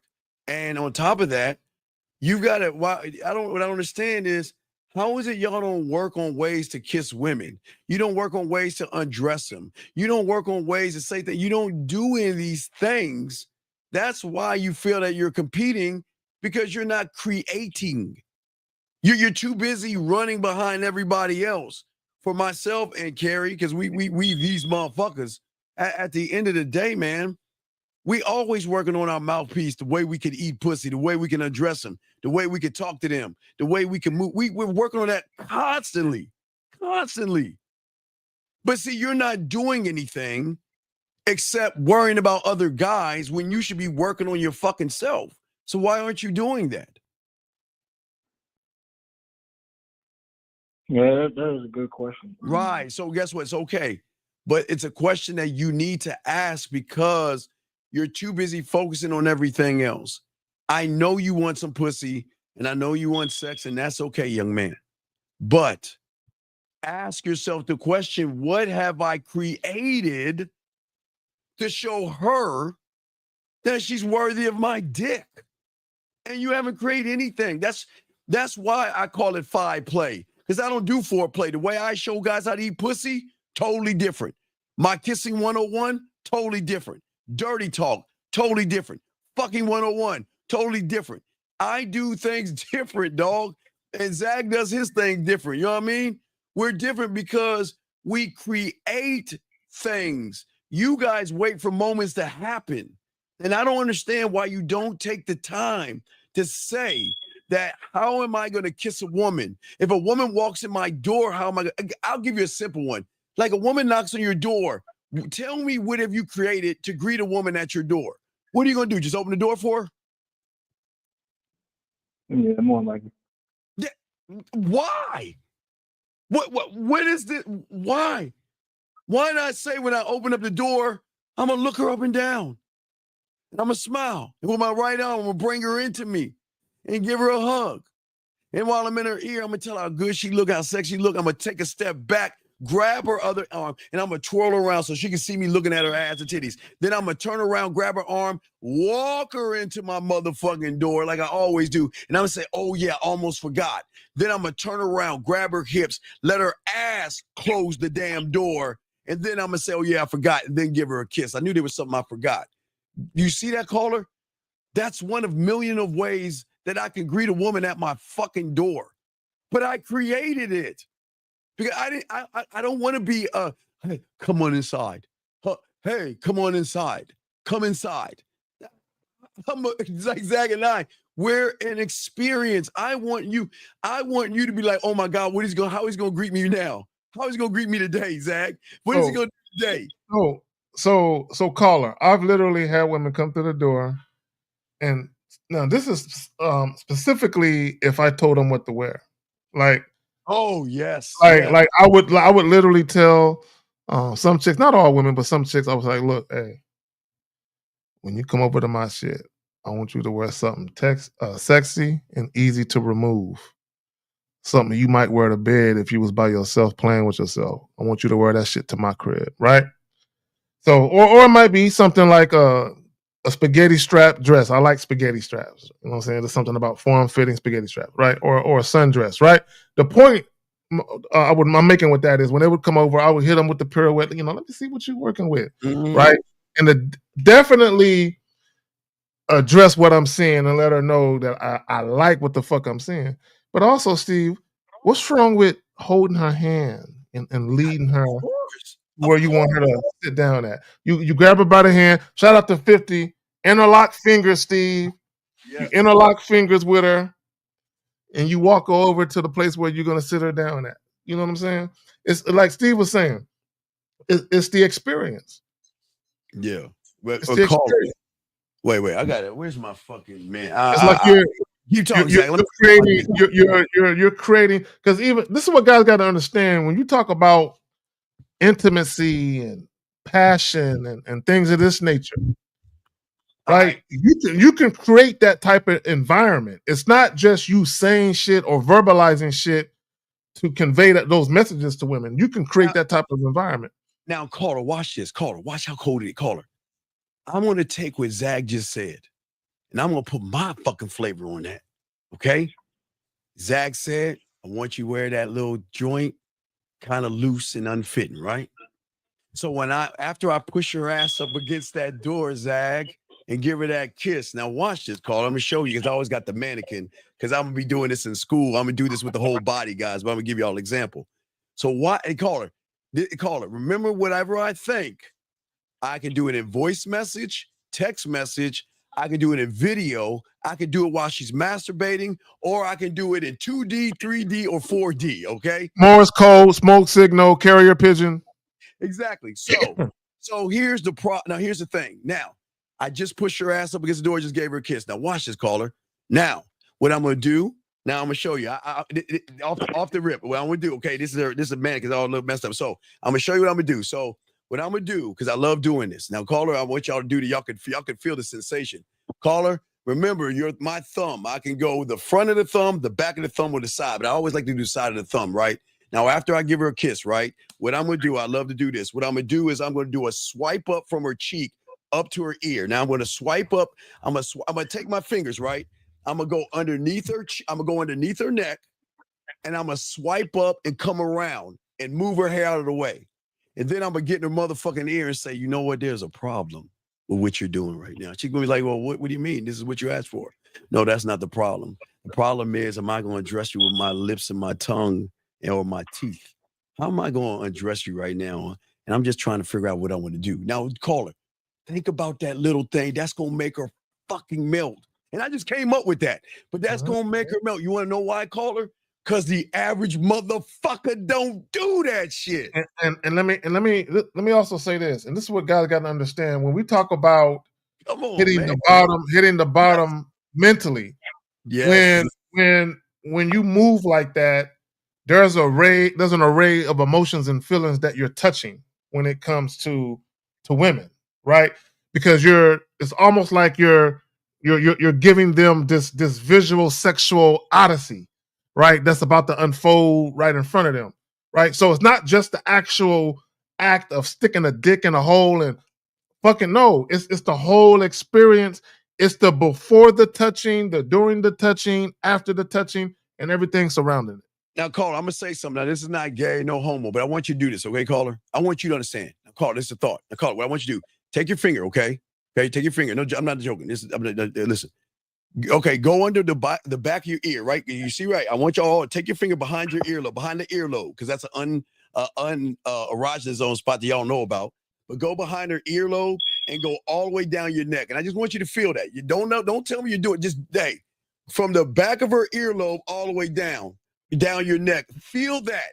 Now think about that feeling. What she's gonna feel when I put my fingers around, come around her ear, down her earlobe, and slide down her neck with my right hand. But then my left hand is gonna go from her knee all the way up her thigh, around her back at the same time. and then I'm gonna be talking shit to her at the same time. And caller, that's just one Zach of many moves that we. And remember, caller, if I'm doing that, remember I can text it, voicemail, video. If she's playing with her pussy, I can tell her exactly what I'm doing to her body. So every move that Zach and I are talking about and creating, do you see how experienced motherfuckers think? We just don't think in the term of open the door and leaning in and kissing them and just licking on some pussy. We want to give them the why they got to go after this dick. And I promise you, like Zach was saying about the outfit and when I was showing you about the kiss and whispering shit in her ear, they will say, you know what? I see why he talk about diamond dick. I see why he's so arrogant. I see why he doesn't run behind my pussy. Because I've never met a man to touch me this way. And Zach, we could use our words. We don't even need to touch them for them to feel that shit. Dog, Zach, you got it, man. Before they even come to the house. You know what I'm saying? It's called prepping the pussy. You gotta prep the pussy. You gotta prep the pussy. Yeah. See, guys think foreplay is all about sitting there on the couch. Hold on, still. I gotta use the old word. You're necking. You're getting fresh with her, right? Right. You think doing that shit on the couch for a couple minutes, and then eventually you're gonna whisper her away. You know what I'm saying? Across the threshold of your bedroom and toss her on the mattress while she bounces in the air and giggles. Right? No, foreplay begins long before you physically are in each other's presence. You know what I'm saying? It can begin with the text. It could begin with a phone call. And doing that, a FaceTime even, for you guys that do the FaceTime joints, right? Foreplay can begin with that, where by the time the woman come over, she already dripping. She taking her panties off like this. Can I put these on somewhere? Because she already just wet, dripping with anticipation. Literally and figuratively. Dripping with anticipation. Now, yeah, but see, called now, if you know those things that we just talked about, where's the competition at, bro? Think about that, young man. Where the fuck is the competition at? Most guys are not attentive. Most guys are not attentive lovers at all. Period. Yeah. Most guys would even call like you. Most guys wouldn't even know, wouldn't even think or fact. Like they just open the door. But we just made opening the door a fucking experience, dog, that she'll never have with anybody else except the ones that are gamed up. Okay, brother? Okay, I got one more question. Sure. What's your other question, buddy? What's up? Okay, my thing is how do you see yourself like sexually if you never like been in that position? Caller. Okay. Hey, Zach, Okay. and go ahead, Zach. Go ahead, Zach. Go ahead. You go ahead. So this is the guy that didn't have sex yet before, right? Yeah, we all were virgins. Okay, so before I had sex for the first time, I was not scared of sex, right? I'm sure you've watched porn, right? Porn was not as prevalent today as it, you know what I'm saying? I mean, porn was not as prevalent back then as it is today, right? So we did our little VHS tapes and all that other bullshit. But my point is this: is I had seen a little bit of shit. So and like most, you know, young dudes, you probably beat off. So you know what it feel like to bust a nut, right? All that type of shit, right? So I wasn't scared or worried or anything, right? I wasn't thinking about, am I going to be good or not, right? See, the reason why a lot of you guys are more worried about whether you're going to be good or not now versus how we were back then, because I never heard guys talk about that shit back then. But the reason why y'all are worried about that now is because y'all watch so much porn, and a lot of you guys, you're comparing yourself to what you see in porn. You know what I'm saying? And you think if I'm not working with that, or if I can't do that to a chick, she ain't gonna stick around. So you're comparing yourself to porn, right? And it's just motherfuckers fucking on tape, you know what I'm saying, for some money, right? So don't, and I never compared myself to that. Right. My thing is I was already confident. You don't have to do something and be good at it to have confidence in doing it. Right. Caller, check this out. So caller, I'm a little older than Zach, a few years older, but you know, from the 90s when everything was in black and white, when I was young, I'm gonna show you, this was our porn. This is our porn. So we saw that. I saw that. As we start, we would have the squiggly lines and maybe we could see a nipple or something right there. That was our porn, unless unless, now remember, this is going to make you laugh, caller, but back in our day, only the rich kids had HBO and Cinemax. Or a microwave. Watch Porky's, all the little movies. No, it was Cinemax showed soft porn. So the only way that I could see it in real time was soft porn. Was we had sleepovers, sleep over our boy's house, spend a night or whatever. So, but why would you call it a sleepover? That sounds a little off. Why can't you just call it like male bonding or something? I don't know. No, we were kids, bitch. You made my fuck you. I know. That's my mom. Can I sleep over or spend a night at his house? Because they had the Cinemax, man. We could when it was late at night, we could watch soft porn and stuff. But watching it didn't do anything. It just made me realize, because I learned the game at 9, that in order to be that guy, I had to create the environment. Steve, what's that French one called? Emmanuel? Is that the softcore joint, the French chick?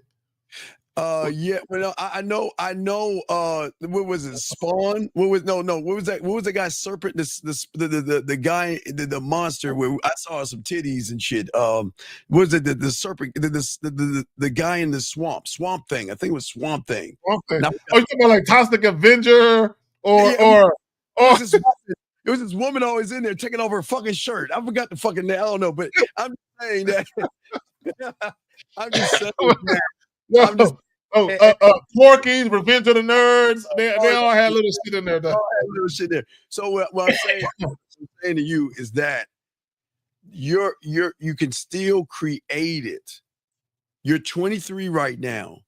You've got to create the environment to be prepared for the moment a woman is ready to come over. What did they say, Zach? You don't be ready. Don't be ready so you don't got to get ready. Or stay ready so you don't got to get ready. Yeah, you see what I'm saying, big dog?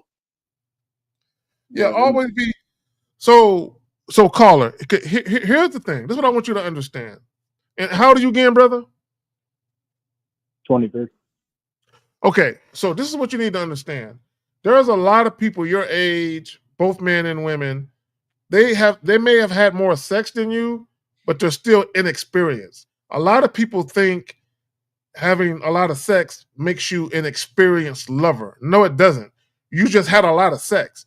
There are a lot of guys who have had sex with a lot of chicks but don't know how to fuck. Right. A lot of guys who have, and this is why women don't stick around. Because caller, there are guys, they call our shows and they brag about how they slept with 100 women. Oh, really? You slept with 100 chicks? Where they at now? Right? If you was that dude, ain't none of them stuck around? Ain't none of them trying to holler at you? Right?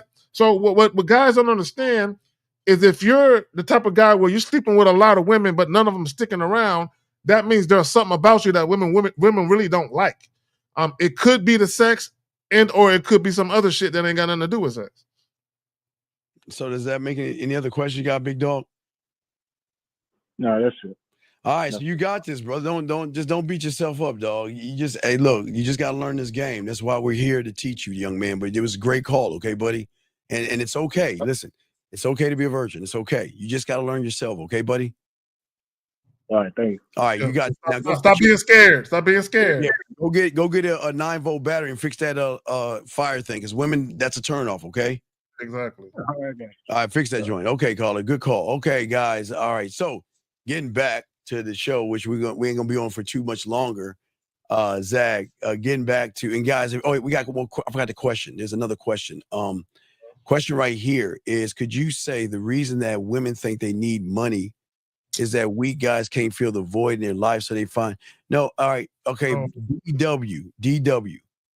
It is very important that you have got to stop and wake up from the cult that you're in. You are not getting any pussy and you don't know women. So for you to say this stuff that you're saying, it doesn't make any sense. Why would you say that, man? So it doesn't fucking make any sense, man. What? This is crazy. Okay, so this is what I would say. Okay, so let's read this question. Could you say that the reason that women think they need, first of all, women don't need a man's money. Guys, this is what you guys have to understand. A good number of women out here, they make just as much money, if not more, than some of the men that they date. Okay, listen to me. Again, I'm going to say it one more time. Most women out here make just as much money, if not more, than the men that they deal with or date. Women are not worried about your money like that. Now, you do have some women out here that are maybe really lazy. Maybe they want a particular lifestyle and they would rather spend your money than theirs. Now, on the flip side of that, this is what guys have to understand. And this is why I say I don't want nothing from women. Okay, this is what I want guys to understand: the mentality or the psyche of a person who wants something from someone. If you want something from someone, that implies that they have something you yourself don't have that you want access to it. So if you want that thing that they have, they can name their price for you to have access to it. So it ain't no different than a car. He's selling his car. He knows you want a car real bad. He can name his price. He can blow up the price. It's worth $5,000. He's trying to sell you the car for 10 because you need one real bad. He can name his price. So what happens is when women deal with you and they know you a lame dude and they know you ain't got no game to you and they don't want your dick, but they're being an opportunistic female at the moment, they might say, he seems like a generous guy. Let me see what I can get out the situation. But go ahead, Steve. No, it's it. Absolutely. Yeah, I just we got y'all can ask questions. We got y'all, but yeah, this doesn't the math doesn't math in that young man, and this is why you're always going to have problems with women. You're creating. It's just like he's creating a problem that's not even there, and this is why when you get around women, because you got it in your head for some reason, Zag, that women need your money or something. Yeah. This is going to mess your thinking up because the people on the internet are fucking guys. These guys are fucking y'all over by not giving you the proper game, man. Y'all guys looking at women the wrong way. You got it, Zach. I'm sorry. You got it. Well, not only that, do y'all think women get on the internet and complain about the guys that they are sexually attracted to? You think that's who they're really complaining about? Look, let me tell y'all something. I'm gonna tell y'all something. Some of you guys, this is gonna hurt your feelings, but I gotta put it this way. I got to put it this way so it makes sense to you. You're gonna encounter some women where you're sexual right away, and they're gonna be offended. And the reason they're gonna be offended is not because they don't like sex, because they don't believe you're the type of guy who deserves to get pussy that quick. So how dare you come at them with that request? Because they don't look at you as that guy, right? And a lot of times the reason why, and here's the funny part, there's times a woman cannot be sexually attracted to you per se, but she's not necessarily offended that you came at her with that energy because she can kind of see how women might fuck with you. You're just not her cup of tea. Yeah. But when you're dealing with a woman and she like, who the fuck would give this nigga some pussy? And you're talking to her about fucking her. She like, how dare he think he can get this pussy from me? So this is why some women will get offended, guys. I'm just letting you know. Yeah, absolutely. So, guys, last round of questions, guys. If you have any questions, go ahead and put a Q. We'd love to hear from you. We're about to wrap this joint up because we got OG Reacts tomorrow. Fifth won't be able to be on tomorrow, but Zach and I are gonna hold it down. But guys, if y'all have a last round of questions, go ahead and ask or call in.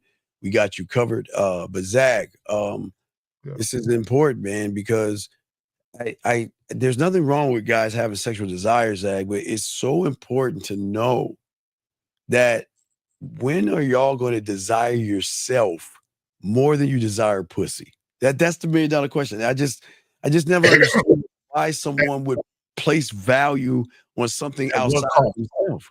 Yeah. There you go. At what cost? And here's the thing again. We're all heterosexual men, warm-blooded men. We enjoy attractive women. We enjoy doing all the nasty, freaky, naughty stuff that we do We all like it, or some of us are hoping to like it one day. Shout out to the last caller, right? Yes. But in the midst of enjoying women, at what cost? Right? What's the cost? You know what I'm saying? So when we talk about what's the cost, again, women, they want relationships. Okay, they want sex, they want all that shit too. But here's the thing, Steve. Why would a woman want to give that to you? Why would a woman want to take off her clothes, lay down on the bed, and let you into her? Why would she want you? Why would she let you do it? Right? Right. And you got to ask her why would she? What about you? Out of all of the other guys that are throwing dicks at her like snowballs in the Colorado mountains, right? Why would she say, okay, out of all the guys that's throwing dick to me, let me pick your dick out of the pile? Yours. I'll take yours. Why would she pick your dick out of the pile? Why would she? Shout out to Manny. Manny has a question. Why do they get offended? Manny. Very easy. And before I throw to Zach. All right, very easy, young man. Listen. Manny, I assume when we say Manny's black or Spanish? Yeah, he said the road runner. He's probably out there in Arizona or New Mexico or something. No, well, maybe he's Spanish. Manny, are you black or Spanish? Regardless. Okay, I'll explain why. Okay, explain. Okay. Manny, wouldn't it offend if you were black, Manny? Would it offend you if someone walked up to you and said, hey, if you were black, hey, I was looking for some watermelon. Do you know where I can go buy some? Or I wanted some grape soda. Or I was looking for a place with some hot sauce. Do you know I can find some? Or if you hold on, wait a second. Or if you were Spanish, they walk up to you, you know what? I need my grass cut. Do you know a place where I can find someone to cut my grass? Or I want some authentic Mexican food. So what I'm saying to you is the reason why they get offended is because you guys make them feel like they're sluts and whores. Now, listen, please understand, because I throw it in before I throw to Zag. They can be whorish, Zag, and they can be slutty. But you guys are walking up to women that, hey, Zag, they listen to affirmations. I'm pretty, I'm beautiful, and I'm special, right? Right? And they go out into the world and they wear what they want to wear, Zach, because it's their right to wear a fucking old maid's dress or something tight and loose or whatever. Yeah. And then say, I don't understand. What did I do or say to make you think that I'm easy to fuck? That's why they get offended, because you guys walk up to them and say, hey, slut, bitch ass whore, I don't even need to know your name or know you. Why don't you take your dirty, slutty, filthy ass, come back to my place, let me fuck the shit out of you and send you on your way. That's what Zach, that's what they say. And they don't understand that. When you guys walk up to women and be like, hey, I don't know, let's fuck. Hey, why don't you come back to my place, let's fuck. She's saying, wait a second. Yeah. So go ahead, Zach. You got it, man. Well, so this is what I would say about a lot of guys. A lot of guys don't know how to read the room. Meaning, and I talk about this all the time. A lot of guys, y'all have horrible timing. Yes. Man, so this is what you have to understand. It's kind of like if you're gonna sell somebody something, and I'm not trying to use the analogy of selling yourself to women. I'm just using a parallel. If you're gonna sell somebody something, right, it makes sense that you get them to the mindset of being sold to. You have to get people to the mindset of being propositioned to. So what I mean by that is this. If you're sexually interested in a woman, do you even know how to not only create or cultivate that type of environment during the course of a conversation where that type of energy makes sense? You know what I'm saying? As far as like really getting into the sex talk. Because what a lot of guys do is y'all just be talking to women and she'll smile and you'd be like, you want to suck my dick? You're like, what? How? I don't understand. I just don't understand how y'all guys assume. I'm sorry, go ahead, Zach. I don't understand. No, but that's how they be, Steve. They'll just say shit and you haven't cultivated the situation where saying that makes sense. So I said all that to say this: if you're going to I use another example. Nigga, you were lying. I'm sorry, Zach. What happened? Nigga. I thought You heard you know, this the guy, Zach, this guy on the Lucario show that called in and said, hey, Lucario, guy, ask your question. You know, I got a girl, and I tell girls I like to see them fuck other people. But then when they show me they're fucking other people, I feel insecure. Fuck out of here. This shit. And he think he ain't lying. Why would you want to see your girl? I mean, do you want to see another dick? No. He say he gets off on that voyeurism, I guess. But but he gets off on seeing his chick get dicked down by other dudes. Is that what he's doing? I don't know, but he says when he watches the videos, he feels insecure. Because he probably feels insecure because the chick is getting fucked better by the other guy. Anyway, yeah. Look, guys, look. Let me hold on real quick. See, let me say this. Yeah, guys, you got here, GB. We'll get you next, GB. Go ahead, Zach. Some of y'all are not ready for the lifestyle choices you're making. Okay, let me say that shit again. And this is a PSA and this is a warning. Some of you guys, you're not ready for the lifestyle choices you're making. The whole poly shit, fucking sex, what do you call it? What's that shit called? Sex. I can't think. The sex parties. I can't even think what I want to say. All these sex parties and all this. Are y'all sure? Zach, listen, look at that. How you going to say that when you're the insecure bitch, dog? Anyway, let me get back to this guy who actually has a fucking real question to ask. GB says, how do you interact with a woman you're digging with? See, okay, GB, I don't think, okay, GB, listen, this is going to sound some real narcissistic shit I'm about to say.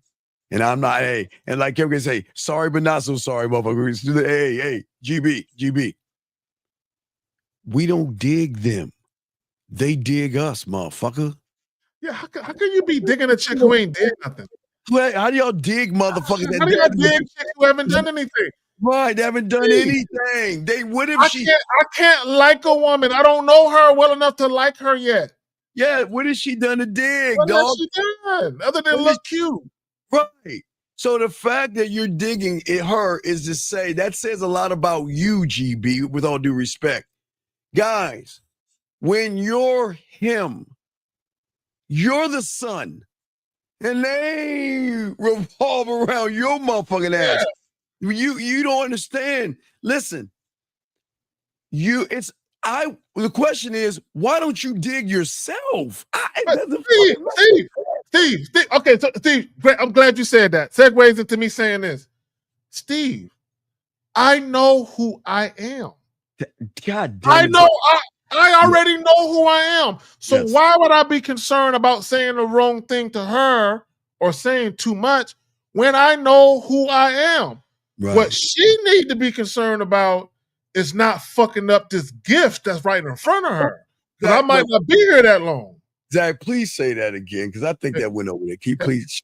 What she needs to be concerned about is not fucking up this gift that's right in front of her, because I might not be here this long. Remember, what did I say earlier? I don't want nothing from a woman. Women, I don't want your pussy. Keep your shit. I don't want your pussy. I don't want it. That's why they want to give it to you, because you don't. That's what I'm saying. This is why I tell women, bro, you ain't got to do nothing you don't want to do, baby girl. Exactly. Steve, do you know what's better than a dick being inside a woman? What? A dick that got there because she put it there, not because you did.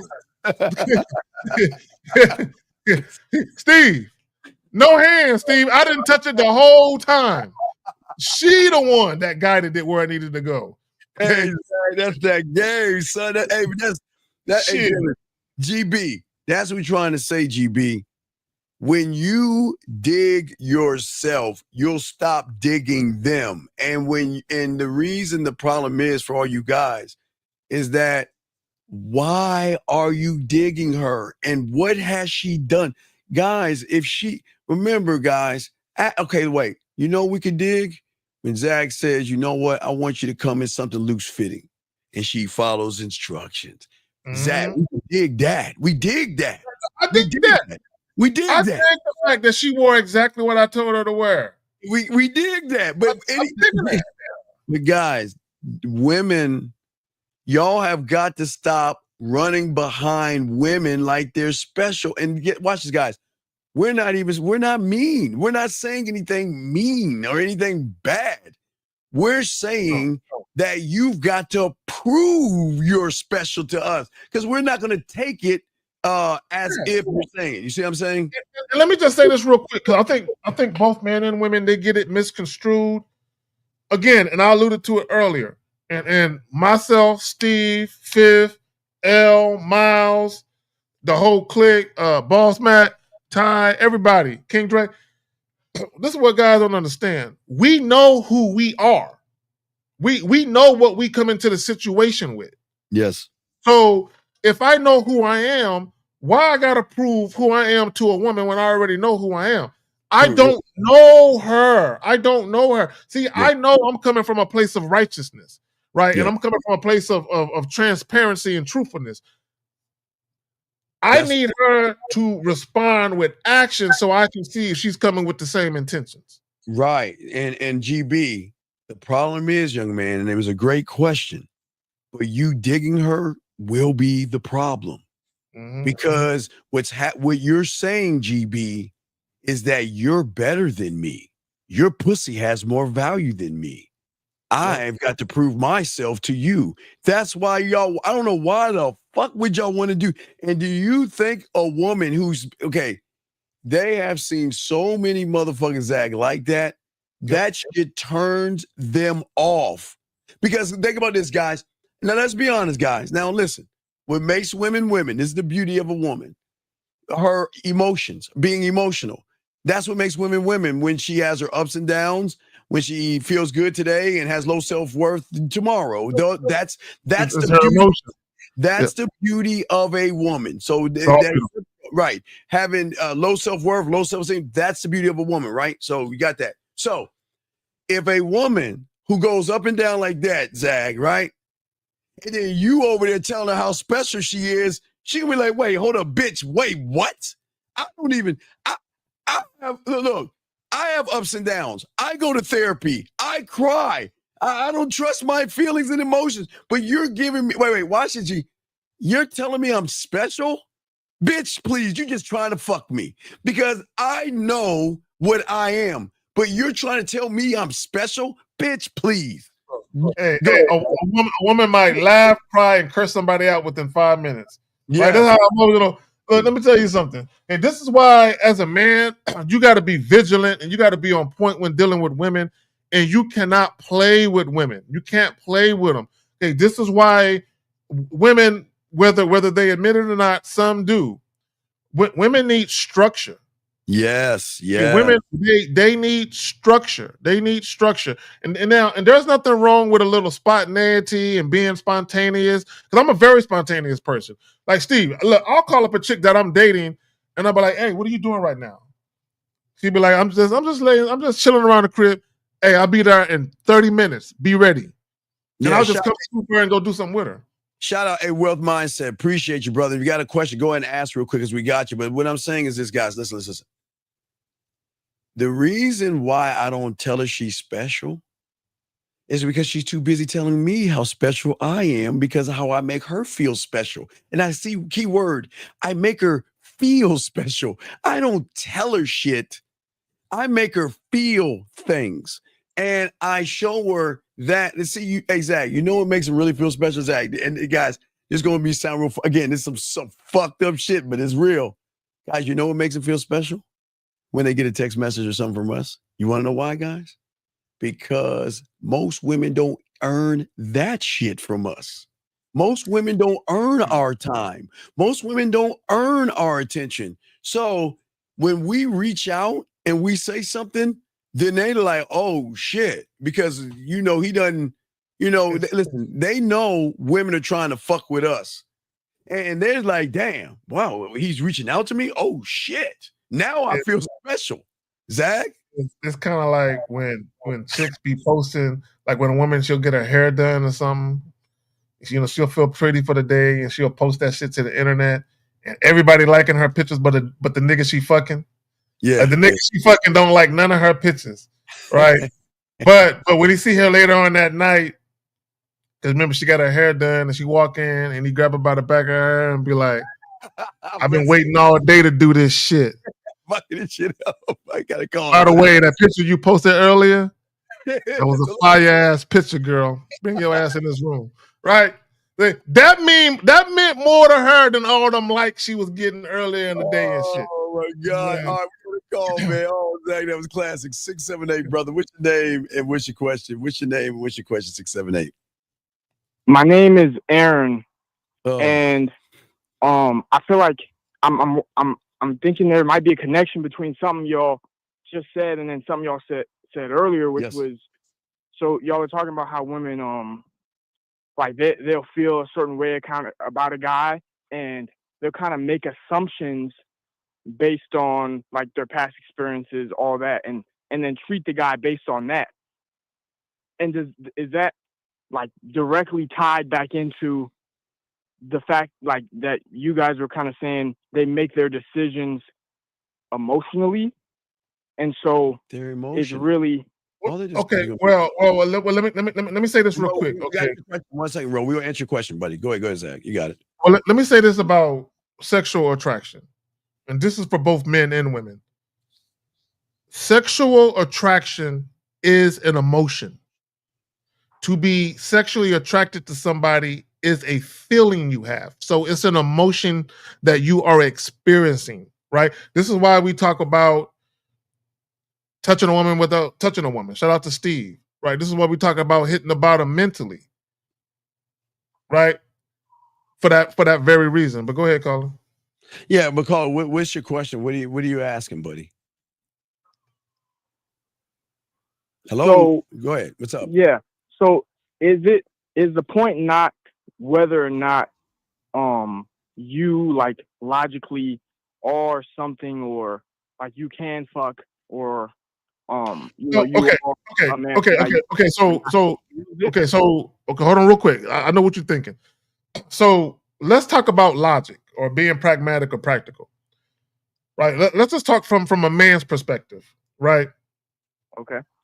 The reason why you have to employ logic or rational thinking is because anytime you're motivated to make decisions mainly from your feelings or your emotions, you're going to make mistakes a lot of times when you're mainly motivated to make decisions and choices based on your feelings, which is why I can be dealing with a woman, for instance, and I can like this chick. Like, I like this chick, right?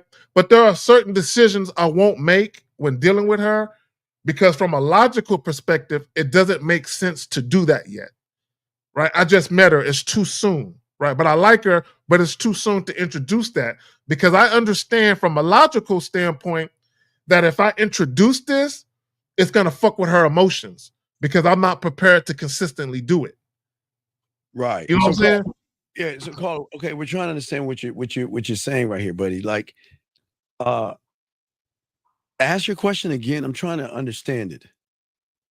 Okay. So what my question is, I'm trying to understand if like that connection between a woman's emotional thinking and emotional decision making to a man's logic, and if there is some kind of connection there, like well, okay. So again, I don't think y'all guys understand the rules of the game. Okay, so what is the greatest favor that the world has done for Zag and I? What is the greatest thing? One of the greatest things what has the world done for Zag and I and Lucario and everybody else? What is the greatest thing that they've done? Put you in competition with a bunch of losers? No. Keep trying again. Created you? No. Okay. The greatest thing is exclusivity. So, okay, I want you to understand, and I don't think you understand women, to understand the world. So the world is built on things that are unattainable have more value? Yes or no? Yes. Right. So if women have been trained to see value in things that most women can't have, such as certain purses, Zag, certain shoes, certain dresses, sure, she can get a cubic zirconium chain, diamond chain for $35, but I'm sure she wants that exclusive $2,000 diamond from K Jewelers than that. You see what I'm saying? Because it's exclusive. I only buy my women's jewelry from Hellsberg. Well, fuck you, Zach. But I'm just saying. You see what I'm saying? What I'm saying is, and this is where so many young men go wrong. Okay. See, we are a luxury item. That's what we're trying to show you. That attaches to the emotion, okay? Because we're not just a brand, we're a statement. We're something crafted by our own terms, and that means we empower her. And what we say is that with me, your life is going to be better. But we don't beg or anything like that. What we're saying is that the depth and range that we have, okay, is that we are unique because we not only give her a sense of belonging, but also give her an experience in a world, because remember, her world is dim, right? Her world is boring and bland. So what we do is we show her that with us, we're did, because guess what? The thing about exclusivity unlocks sexual. Now let's move to the sex, Zach, because it also unlocks the allure of the forbidden. We embody rebellion because what are we saying? Don't run behind pussy, make it about your dick. That's rebellion. We're dangerous, not in a threatening way, but dangerous as in she might fall in love. We're mysterious because she can't understand us. So the qualities that Zag and I have sexually are intriguing to her. And what happens is we're breaking the social norm. We're going against everything, but we're also risk and excitement. The risk is putting my feelings in, but the excitement is the reward that she gets by doing that. Zag, let's stop right there. What say you, Zach, on that? Well, I want to get back. I want to make sure I heard his question right. Repeat what you just said about women's emotions and men's logic. Can you repeat what you said about that? Yes. So I'm wondering what the connection is between how women feel about a man and then how he logically acts or moves. And if it's like something where he needs to. Okay. Hold on real quick. Okay, so this is what you have to understand. See, but what it sounds like you're trying to say, you're trying to correlate a woman's attraction to a man based on him being logical. Is that what you're trying to do? Well, based on like what he creates, as far as like you guys say, you create an experience, so she feels like. Okay, so here, this is what you have to understand. Okay, because you're trying to marry a woman's emotional state and a man's logical reasoning. Okay, so what you're really talking about is the marrying of submission and leadership. Right, that's what you're really talking about, right? My favorite word is deference, humble submission, and respect. So here's the thing about a woman's emotionality being married to or being matched with a man's logical reasoning or whatever. Right? I've said this. Femininity yields to masculinity, meaning when a woman comes into contact with a masculine man who actually knows how to lead, she's going to yield to that. Right? The problem with a lot of guys is they're too analytical. So when you're too analytical, you don't understand the woman's emotions. See, on one hand, you cannot let a woman's emotions fuck with your mood, but you also have to understand what's happening with a woman's emotions so you don't make mistakes that contribute to her emotions being negative towards you. Does that make sense? Yes. So caller.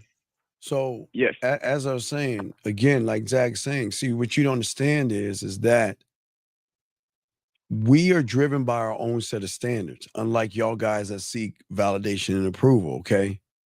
We don't offer ourselves freely to women. They don't get that access. Our sexual exclusivity creates that powerful emotional sexual connection because she perceives us as someone who is not easily obtained, controlled, or understood.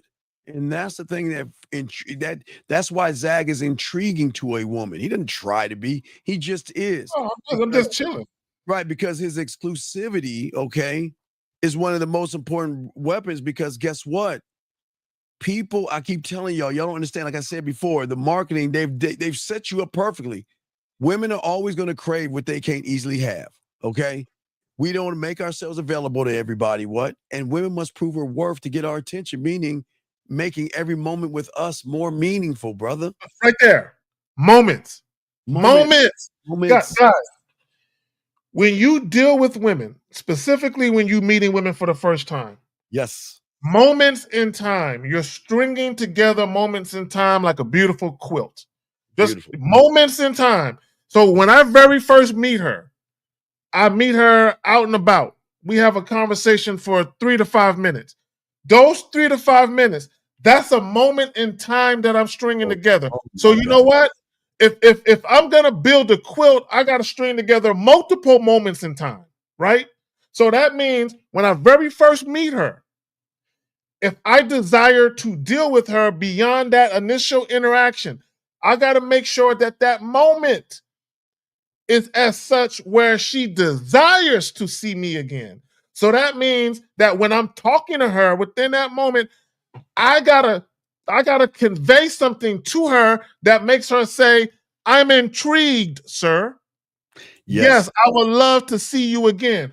Are you saying something to that woman where she walks away from you? I can't wait to hear his voice. I can't wait to smell his cologne. I can't wait to see him. I'm excited. Are you motherfuckers having those kind of conversations with women? No, fuck no. Because you aren't.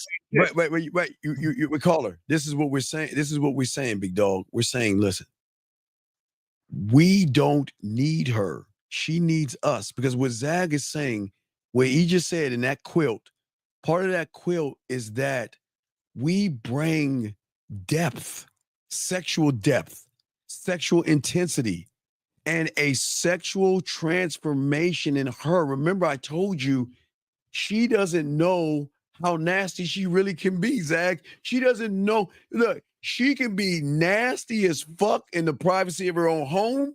Get with us, we're gonna make her even nastier and dirtier. She didn't know her body could do that. Oh, she didn't even know. She didn't know. Hey, Zach, call. I give you an example because I'm a freak. Hey, caller, I'm so fucking about this life. Now, caller, what do women love to eat the most? I'm not sure. Come on, it's a layup, dude. What do women love to eat the most? Come on, dude. Healthy. Think healthy. Oh, what? Okay. What? Healthy. Come on, dude. This is salad, dumb fruit? fuck. Salad, dumbass. Salad. Yeah, to stay skinny and shit. Jesus fuck, man. Listen. On her salad, she'll put maybe some croutons, Zag. She'll put some tomatoes, maybe, chop up some eggs, put a little bit of cheese on there, and cucumbers. And cucumbers. Oh, women love cucumbers. So caller. I want you to feel your boy on this. Because y'all don't think how nasty. You don't know the freak that you can bring out in a woman. But look, hey. You know what I'm going to get her to do? To show her how nasty she can be? I'm going to tell her to take her, when she goes to the grocery store, when she fucking with me, when she goes to the grocery store, I want you to go cucumber hunting. Find a cucumber that you want to use to fuck yourself with me. Now, listen, call. Now, look how crazy that sounds. Because a lot of people will say, oh, there's no way a woman will fuck herself with a cucumber. No way. Hey. When you're him, and as Zach, I say, you don't know how nasty women can be. They don't know, Zach. The neck of a beer bottle. Also, caller, Finger grapes. Yeah. If you tell a chick, yes. I like to eat my grapes with no hand out of things. Yes. Oh yeah. yes. So if you can find a picture of finger grapes and what a brother would do with the finger grapes. Yeah. So women don't call this to us. They don't even know how nasty they can be until they meet the right person that says, guess what? It's okay to be as nasty as you want to be because, hey, whatever you and I are, I'm never going to throw that in your face. Never going to judge you, laugh at you, or ridicule you. I'm going to appreciate you because guess what? She's going to appreciate us that much more for unlocking something that she never thought was there. Hey, thank you.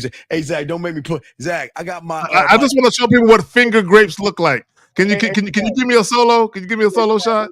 Zach, yeah, this is what finger grapes look like. Hold on, Zach. Let me pull something out. Hold on, why are you showing the finger grapes? Hold on.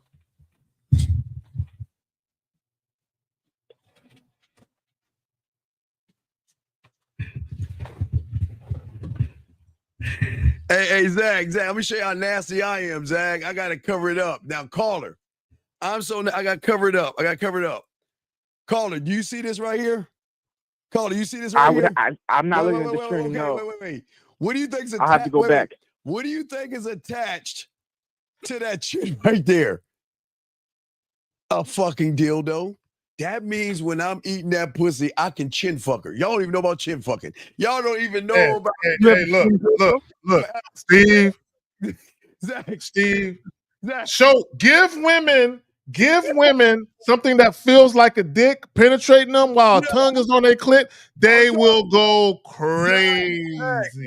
Again, Zach, that's what crazy, brother. They don't. Hey, caller.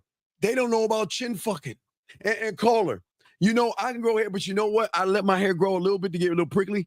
Y'all don't even know about letting women ride the crown of your head with a pussy in the shower. Where you down and they get on your like it's a bucking like a horse. Wait. Are you there? Are you on all fours when they're doing this, nigga? No. Are you butting up in the shower on your knees, nigga? While she riding your head, nigga? Nigga, are you on all fours, nigga? While she grabbing your head? She got her legs all up, nigga. And she all on your head. Is that what you doing, nigga? No, I did not say I'm on all fours, bitch. I'm on my right. I'm a little dude, so I can do this little dude shit. So all right, she can stand and stand on top of my cranium and ride and have the clit. So are you sitting down in Indian style while the water just beads off your back and shit, nigga? Really, Zach, we'll go with that. We'll go with that. See what I'm saying? This is fucking crazy. This Indian style. Hey, Marco, see how fucked up he is? I'm trying to lace. Hey, Marco, I'm trying to lay some game and see how fucked up it is. He said Indian style. See, this is why I don't even tell y'all shit. See, I didn't judge your fucking grapes and your little stick that you used and shit. I didn't do that. What I'm saying, caller, what I'm saying is this, dog.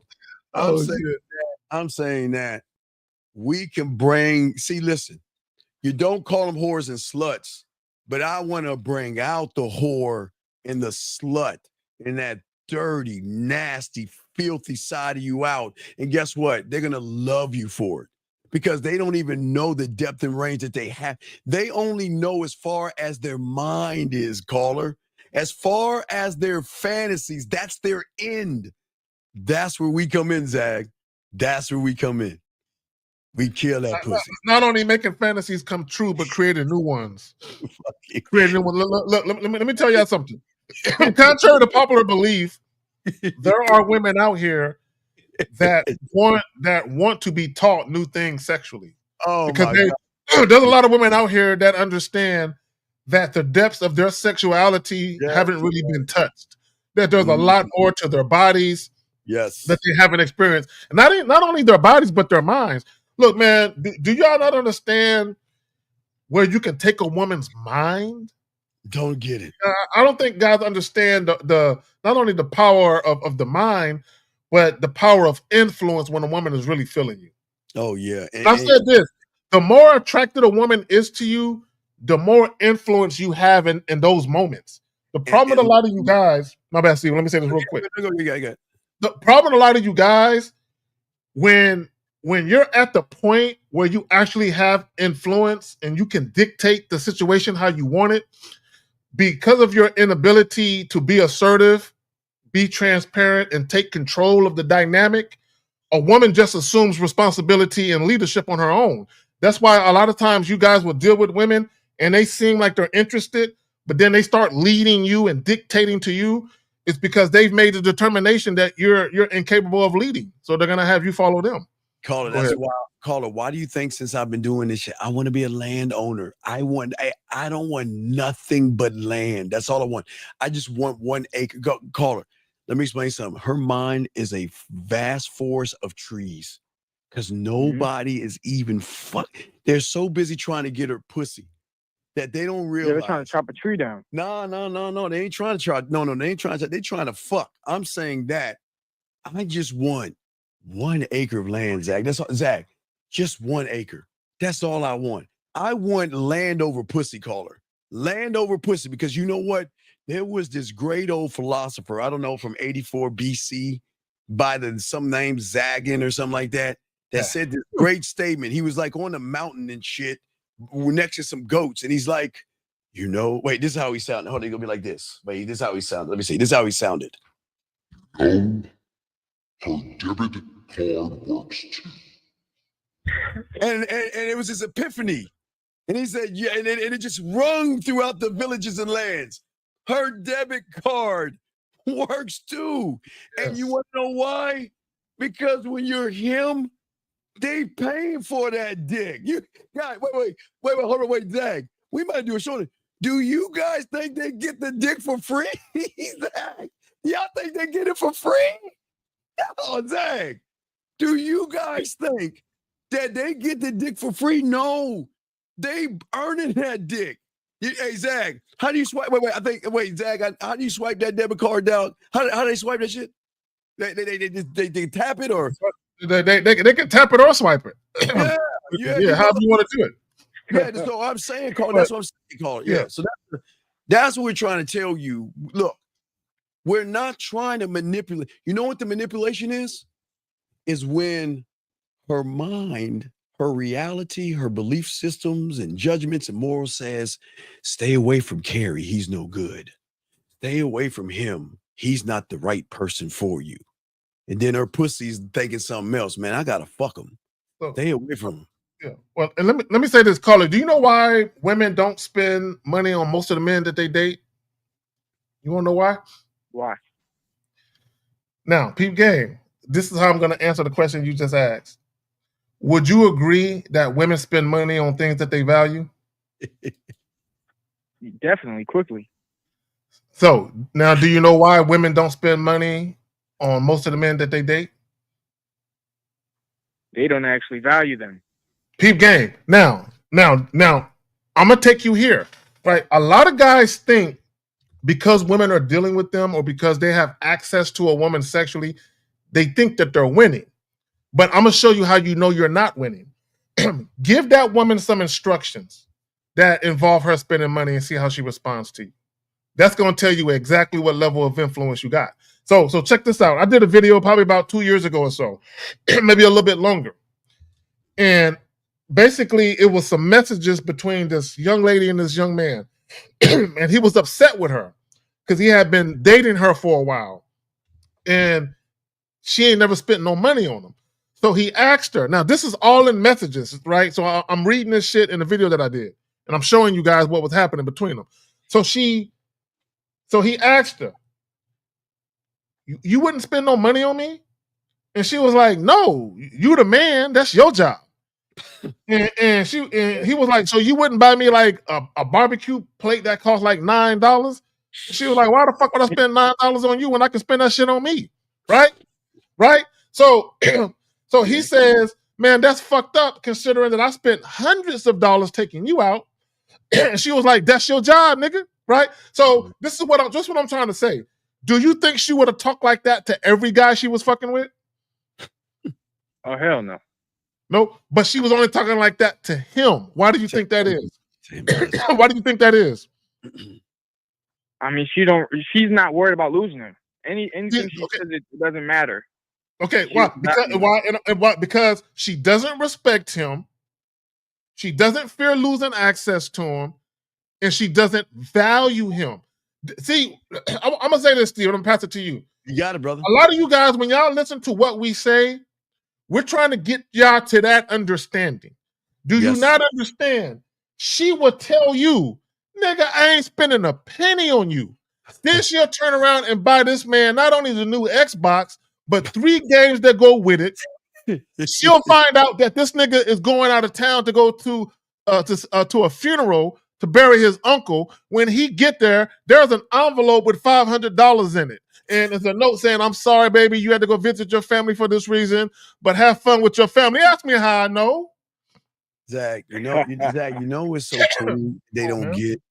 Guys, there's a level now where women that have money, they kind of like, want to kind of distance themselves to be safe.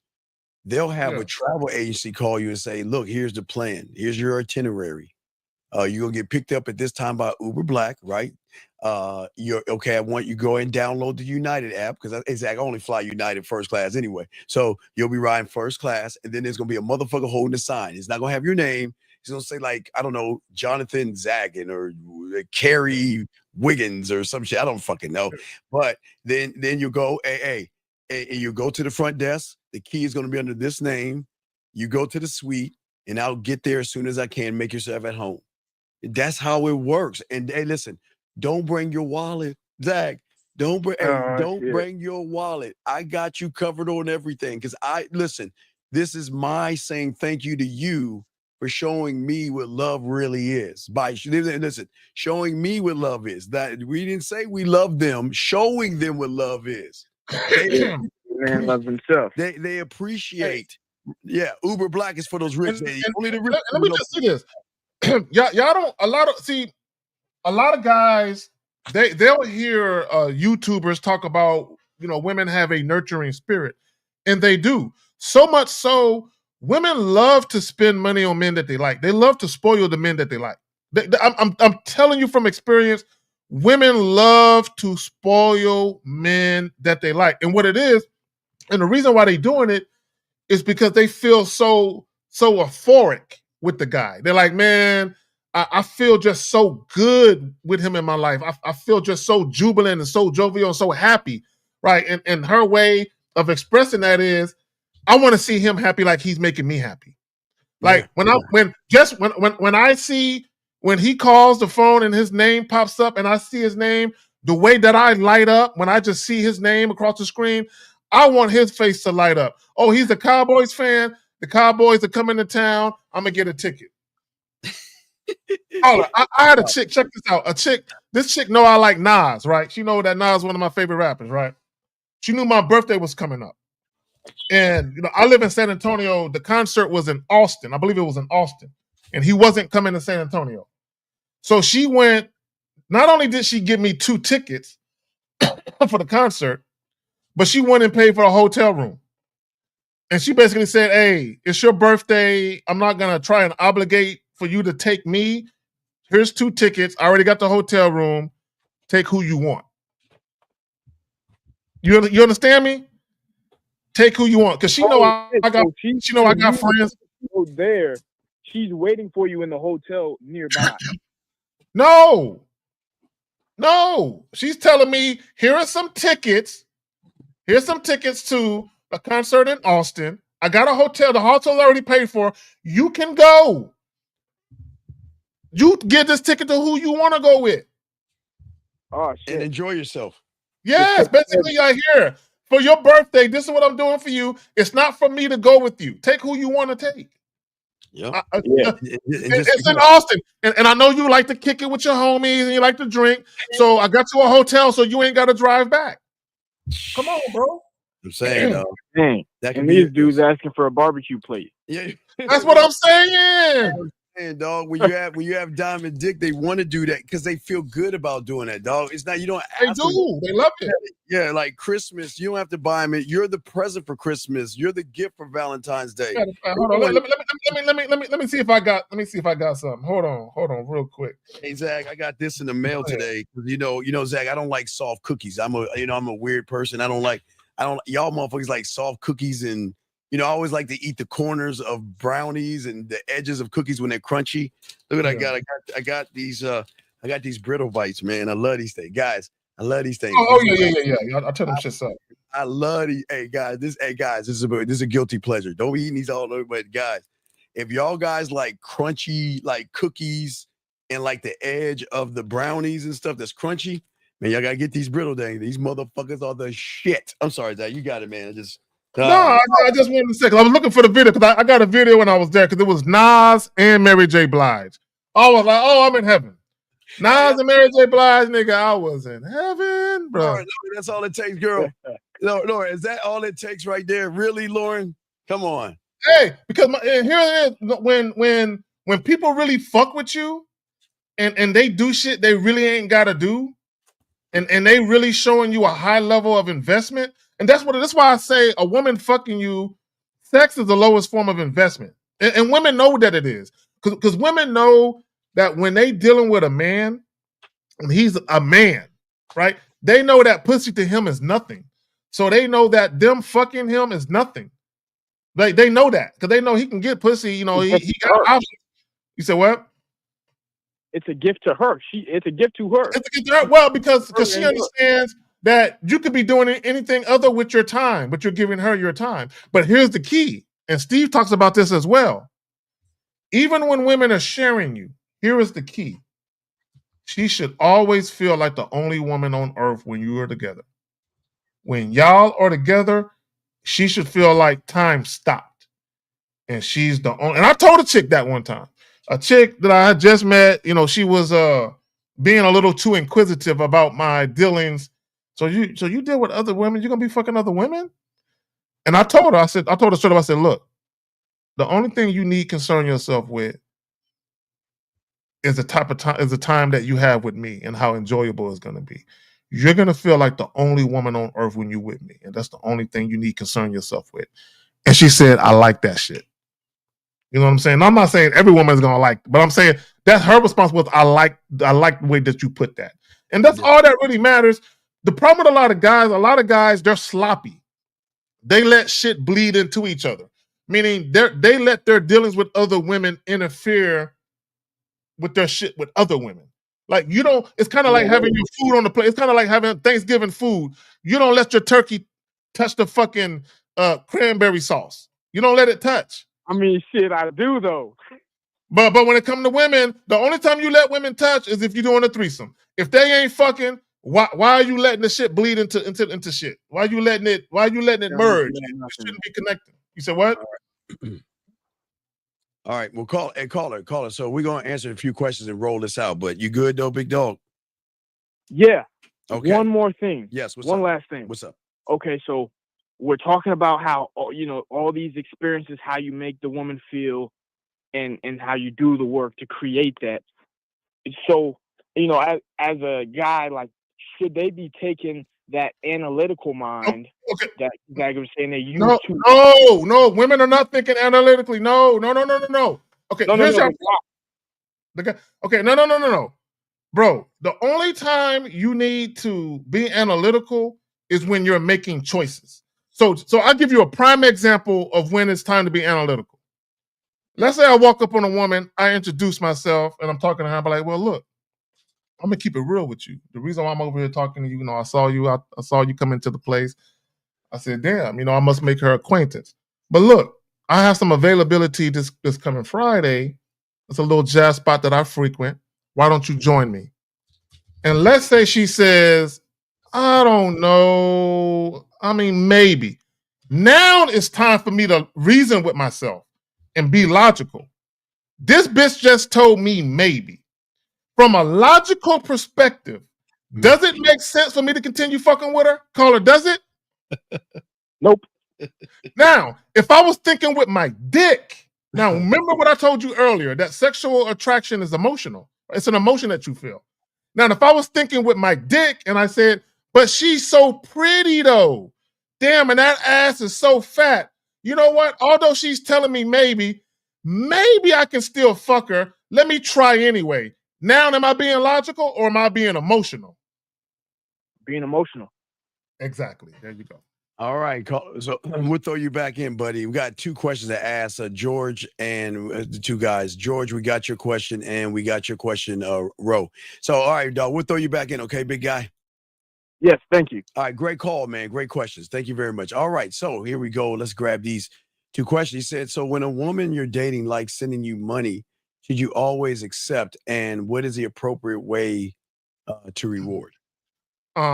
So this is what I would tell you. Sometimes things are too good to be true. Okay. Sometimes some things are too good to be true. And let me just say this. Even though I'm Mr. Hashtag her debit card works too, when you have a woman who's spending money on you right away, it's a red flag. Okay, guys, I need you to understand. Not all pussy is good pussy. You can't fuck every chick who wants to fuck you. And just because a woman is willing to spend money on you, the timing of it and the amount of money she's willing to spend, you got to question some shit, right? And I said this before. Just like there are guys who try and buy women's affection, there are women who do the same shit. Now, women do not do it on the scale that men do it. And there's a very good reason why women don't feel a need to buy their way in like men do with women. And that one very good reason why women don't feel they need to buy a man's affection is because they got a pussy. Men are so easy. Men are so easy. For the most part, a woman don't got to spend a penny on y'all, and she gonna get the world from you anyway, right? So a lot of times when women are spending money on certain men, it's because they understand that pussy is not enough. Now, here's the thing, though. Right? Here's the thing. And I said this, and I'm passing it back to you, Steve. I had a woman, right, that I met. I met her on a Friday. The very next day, Saturday, not even 24 hours later, she was offering to pay for dinner. She wanted me to meet her and her girls out and share dinner with them. And I told her no. Although she offered to pay, I told her no. Because I have rules, right? Unlike a lot of y'all are real flexible. Y'all don't got no rules. Y'all make everything easy for chicks. So for me, I'm not sharing a meal with a woman I just met, even if she's paying for it. It's too early. I just met you. You haven't earned that type of intimacy. Because for me, Steve, sharing a meal with a woman is intimate, right? Okay. To me, it's an intimate thing. So you can't just get that because you want that. All right, we got a call from the DMV. I think Virginia 757. What's your name? What's your question, man? Ding, how's my audio? Okay, what's your name, sir? What's your question, buddy? You got to get off your speaker, please, so we can hear you. Gotcha. Okay, what's going on? What's your name? What's your question, buddy? What's up? My name is Okay, well, all right, so I guess not. All right, well, let's get to the next question. Next question here. Okay, so what does it mean when a woman didn't get back to me for a date, but shows up at my... Okay, George. You know what it means? It means that a woman is allowed to go wherever the fuck she wants to go. What does it matter? And why do you care? And George, this is the reason why you're not getting the dates, dude. You worried about her and where the fuck she's at. Why the fuck do you care? Zach? I don't. Y'all care about these women too much. Look, let me tell you something. If a woman isn't doing exactly what I need her to do 100%, I don't concern myself with that. Like, I don't concern myself with like, even online when guys be complaining about women twerking and all this other shit. She ain't my girl. You know what I'm saying? I can care less what the fuck she doing. But let's get back to what you're saying, though. You're talking about get back to you for a date. And I've said this before, and this is what both men and women need to get through y'all motherfucking heads.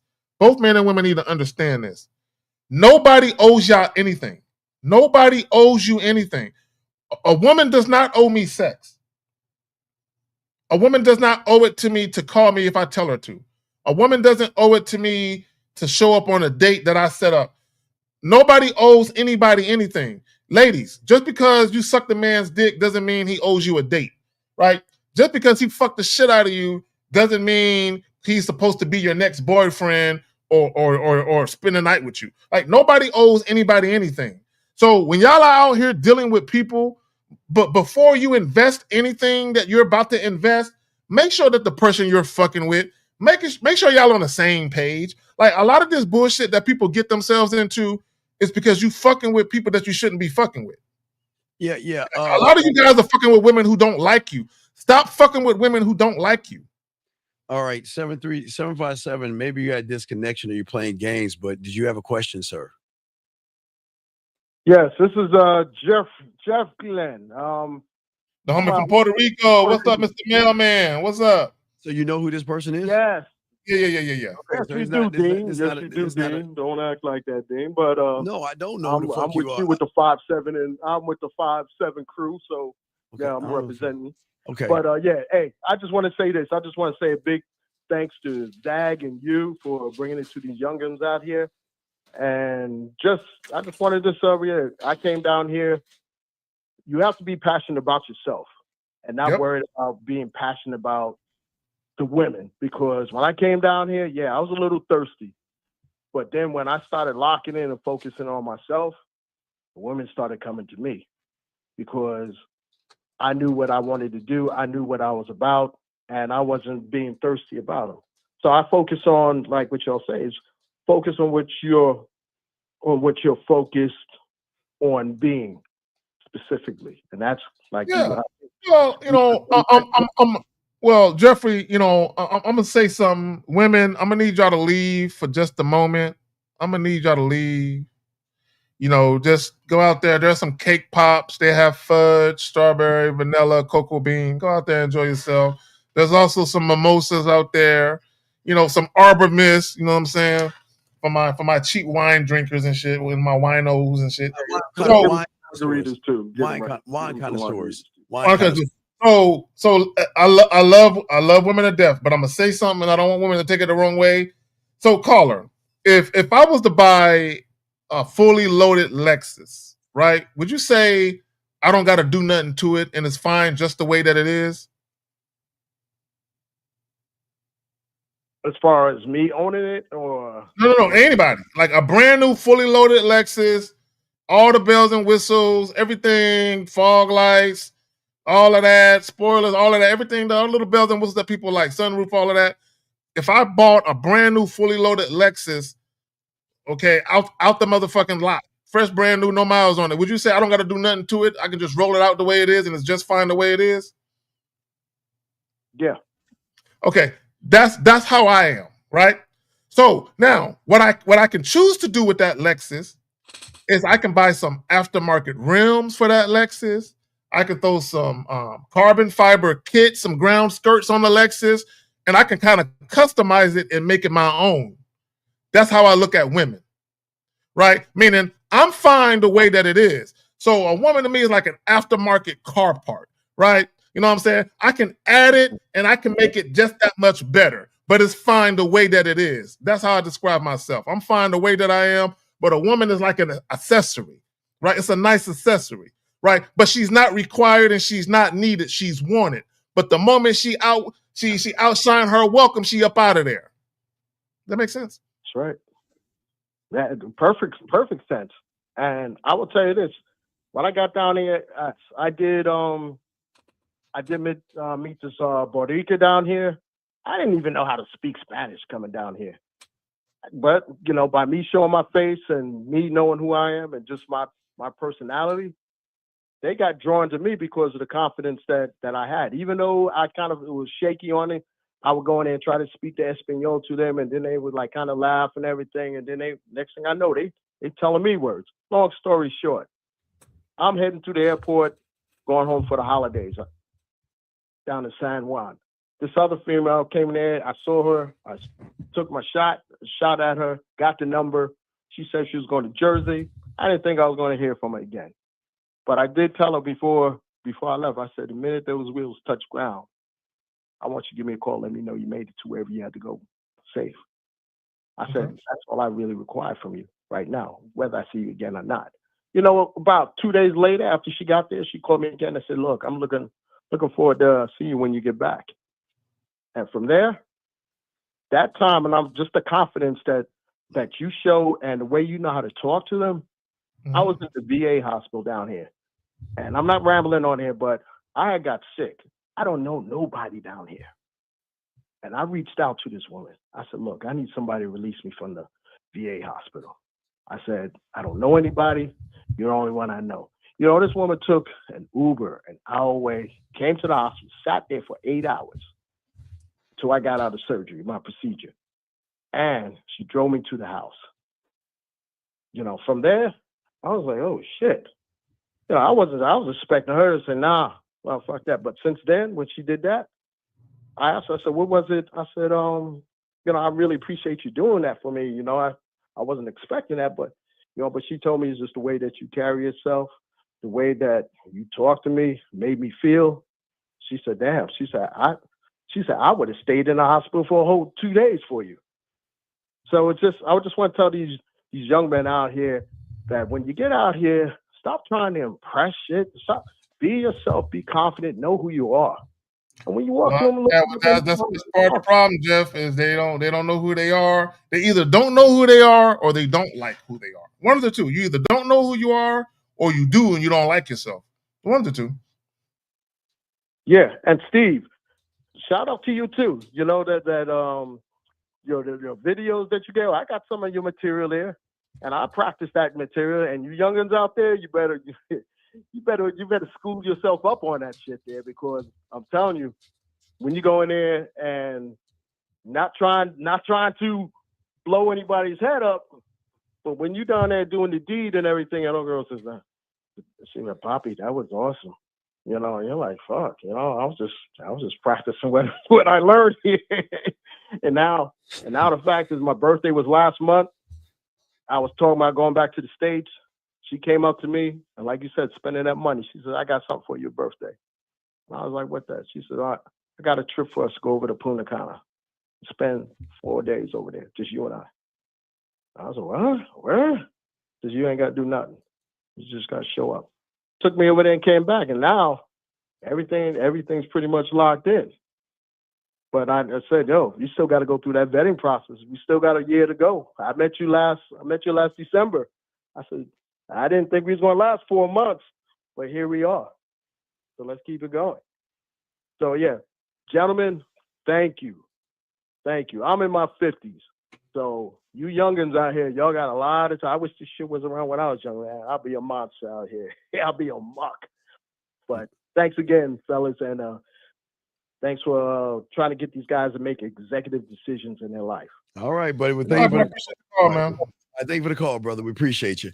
All right, guys. So we are about to wrap this up. But George, hope you see that, guys. So, guys, last round. We're about to end the show. Now. We have a show tomorrow. So any other questions, guys? But Zach, like I said before, gentlemen, we're here to help you, and we want y'all to get good at this. Every one of you guys, hey, Zach, this is what's so crazy. Yep, guys, if y'all can learn the shit, y'all can be better than us. That's what I'm saying. You think we some bad motherfuckers? Y'all can be better than us. Hey, case in point.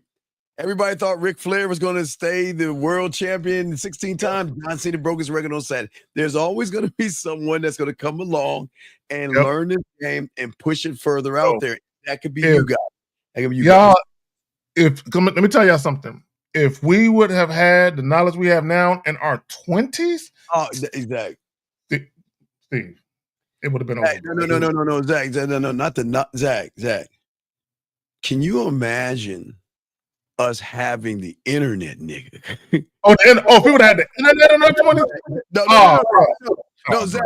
In our teens, motherfucker, 20. Oh, it would have been over with. It would have been over with. Hey, Steve, I don't know if I would have ever made it to marriage and kids, bro. I don't know if I would have ever made it that far, dog. Oh my God, if I had the internet, I'm so jealous of you guys. I am just internet. Look, y'all dating pool is expensive. You literally can fuck with women all over the continental United States and in certain parts of the world, bro. Yeah.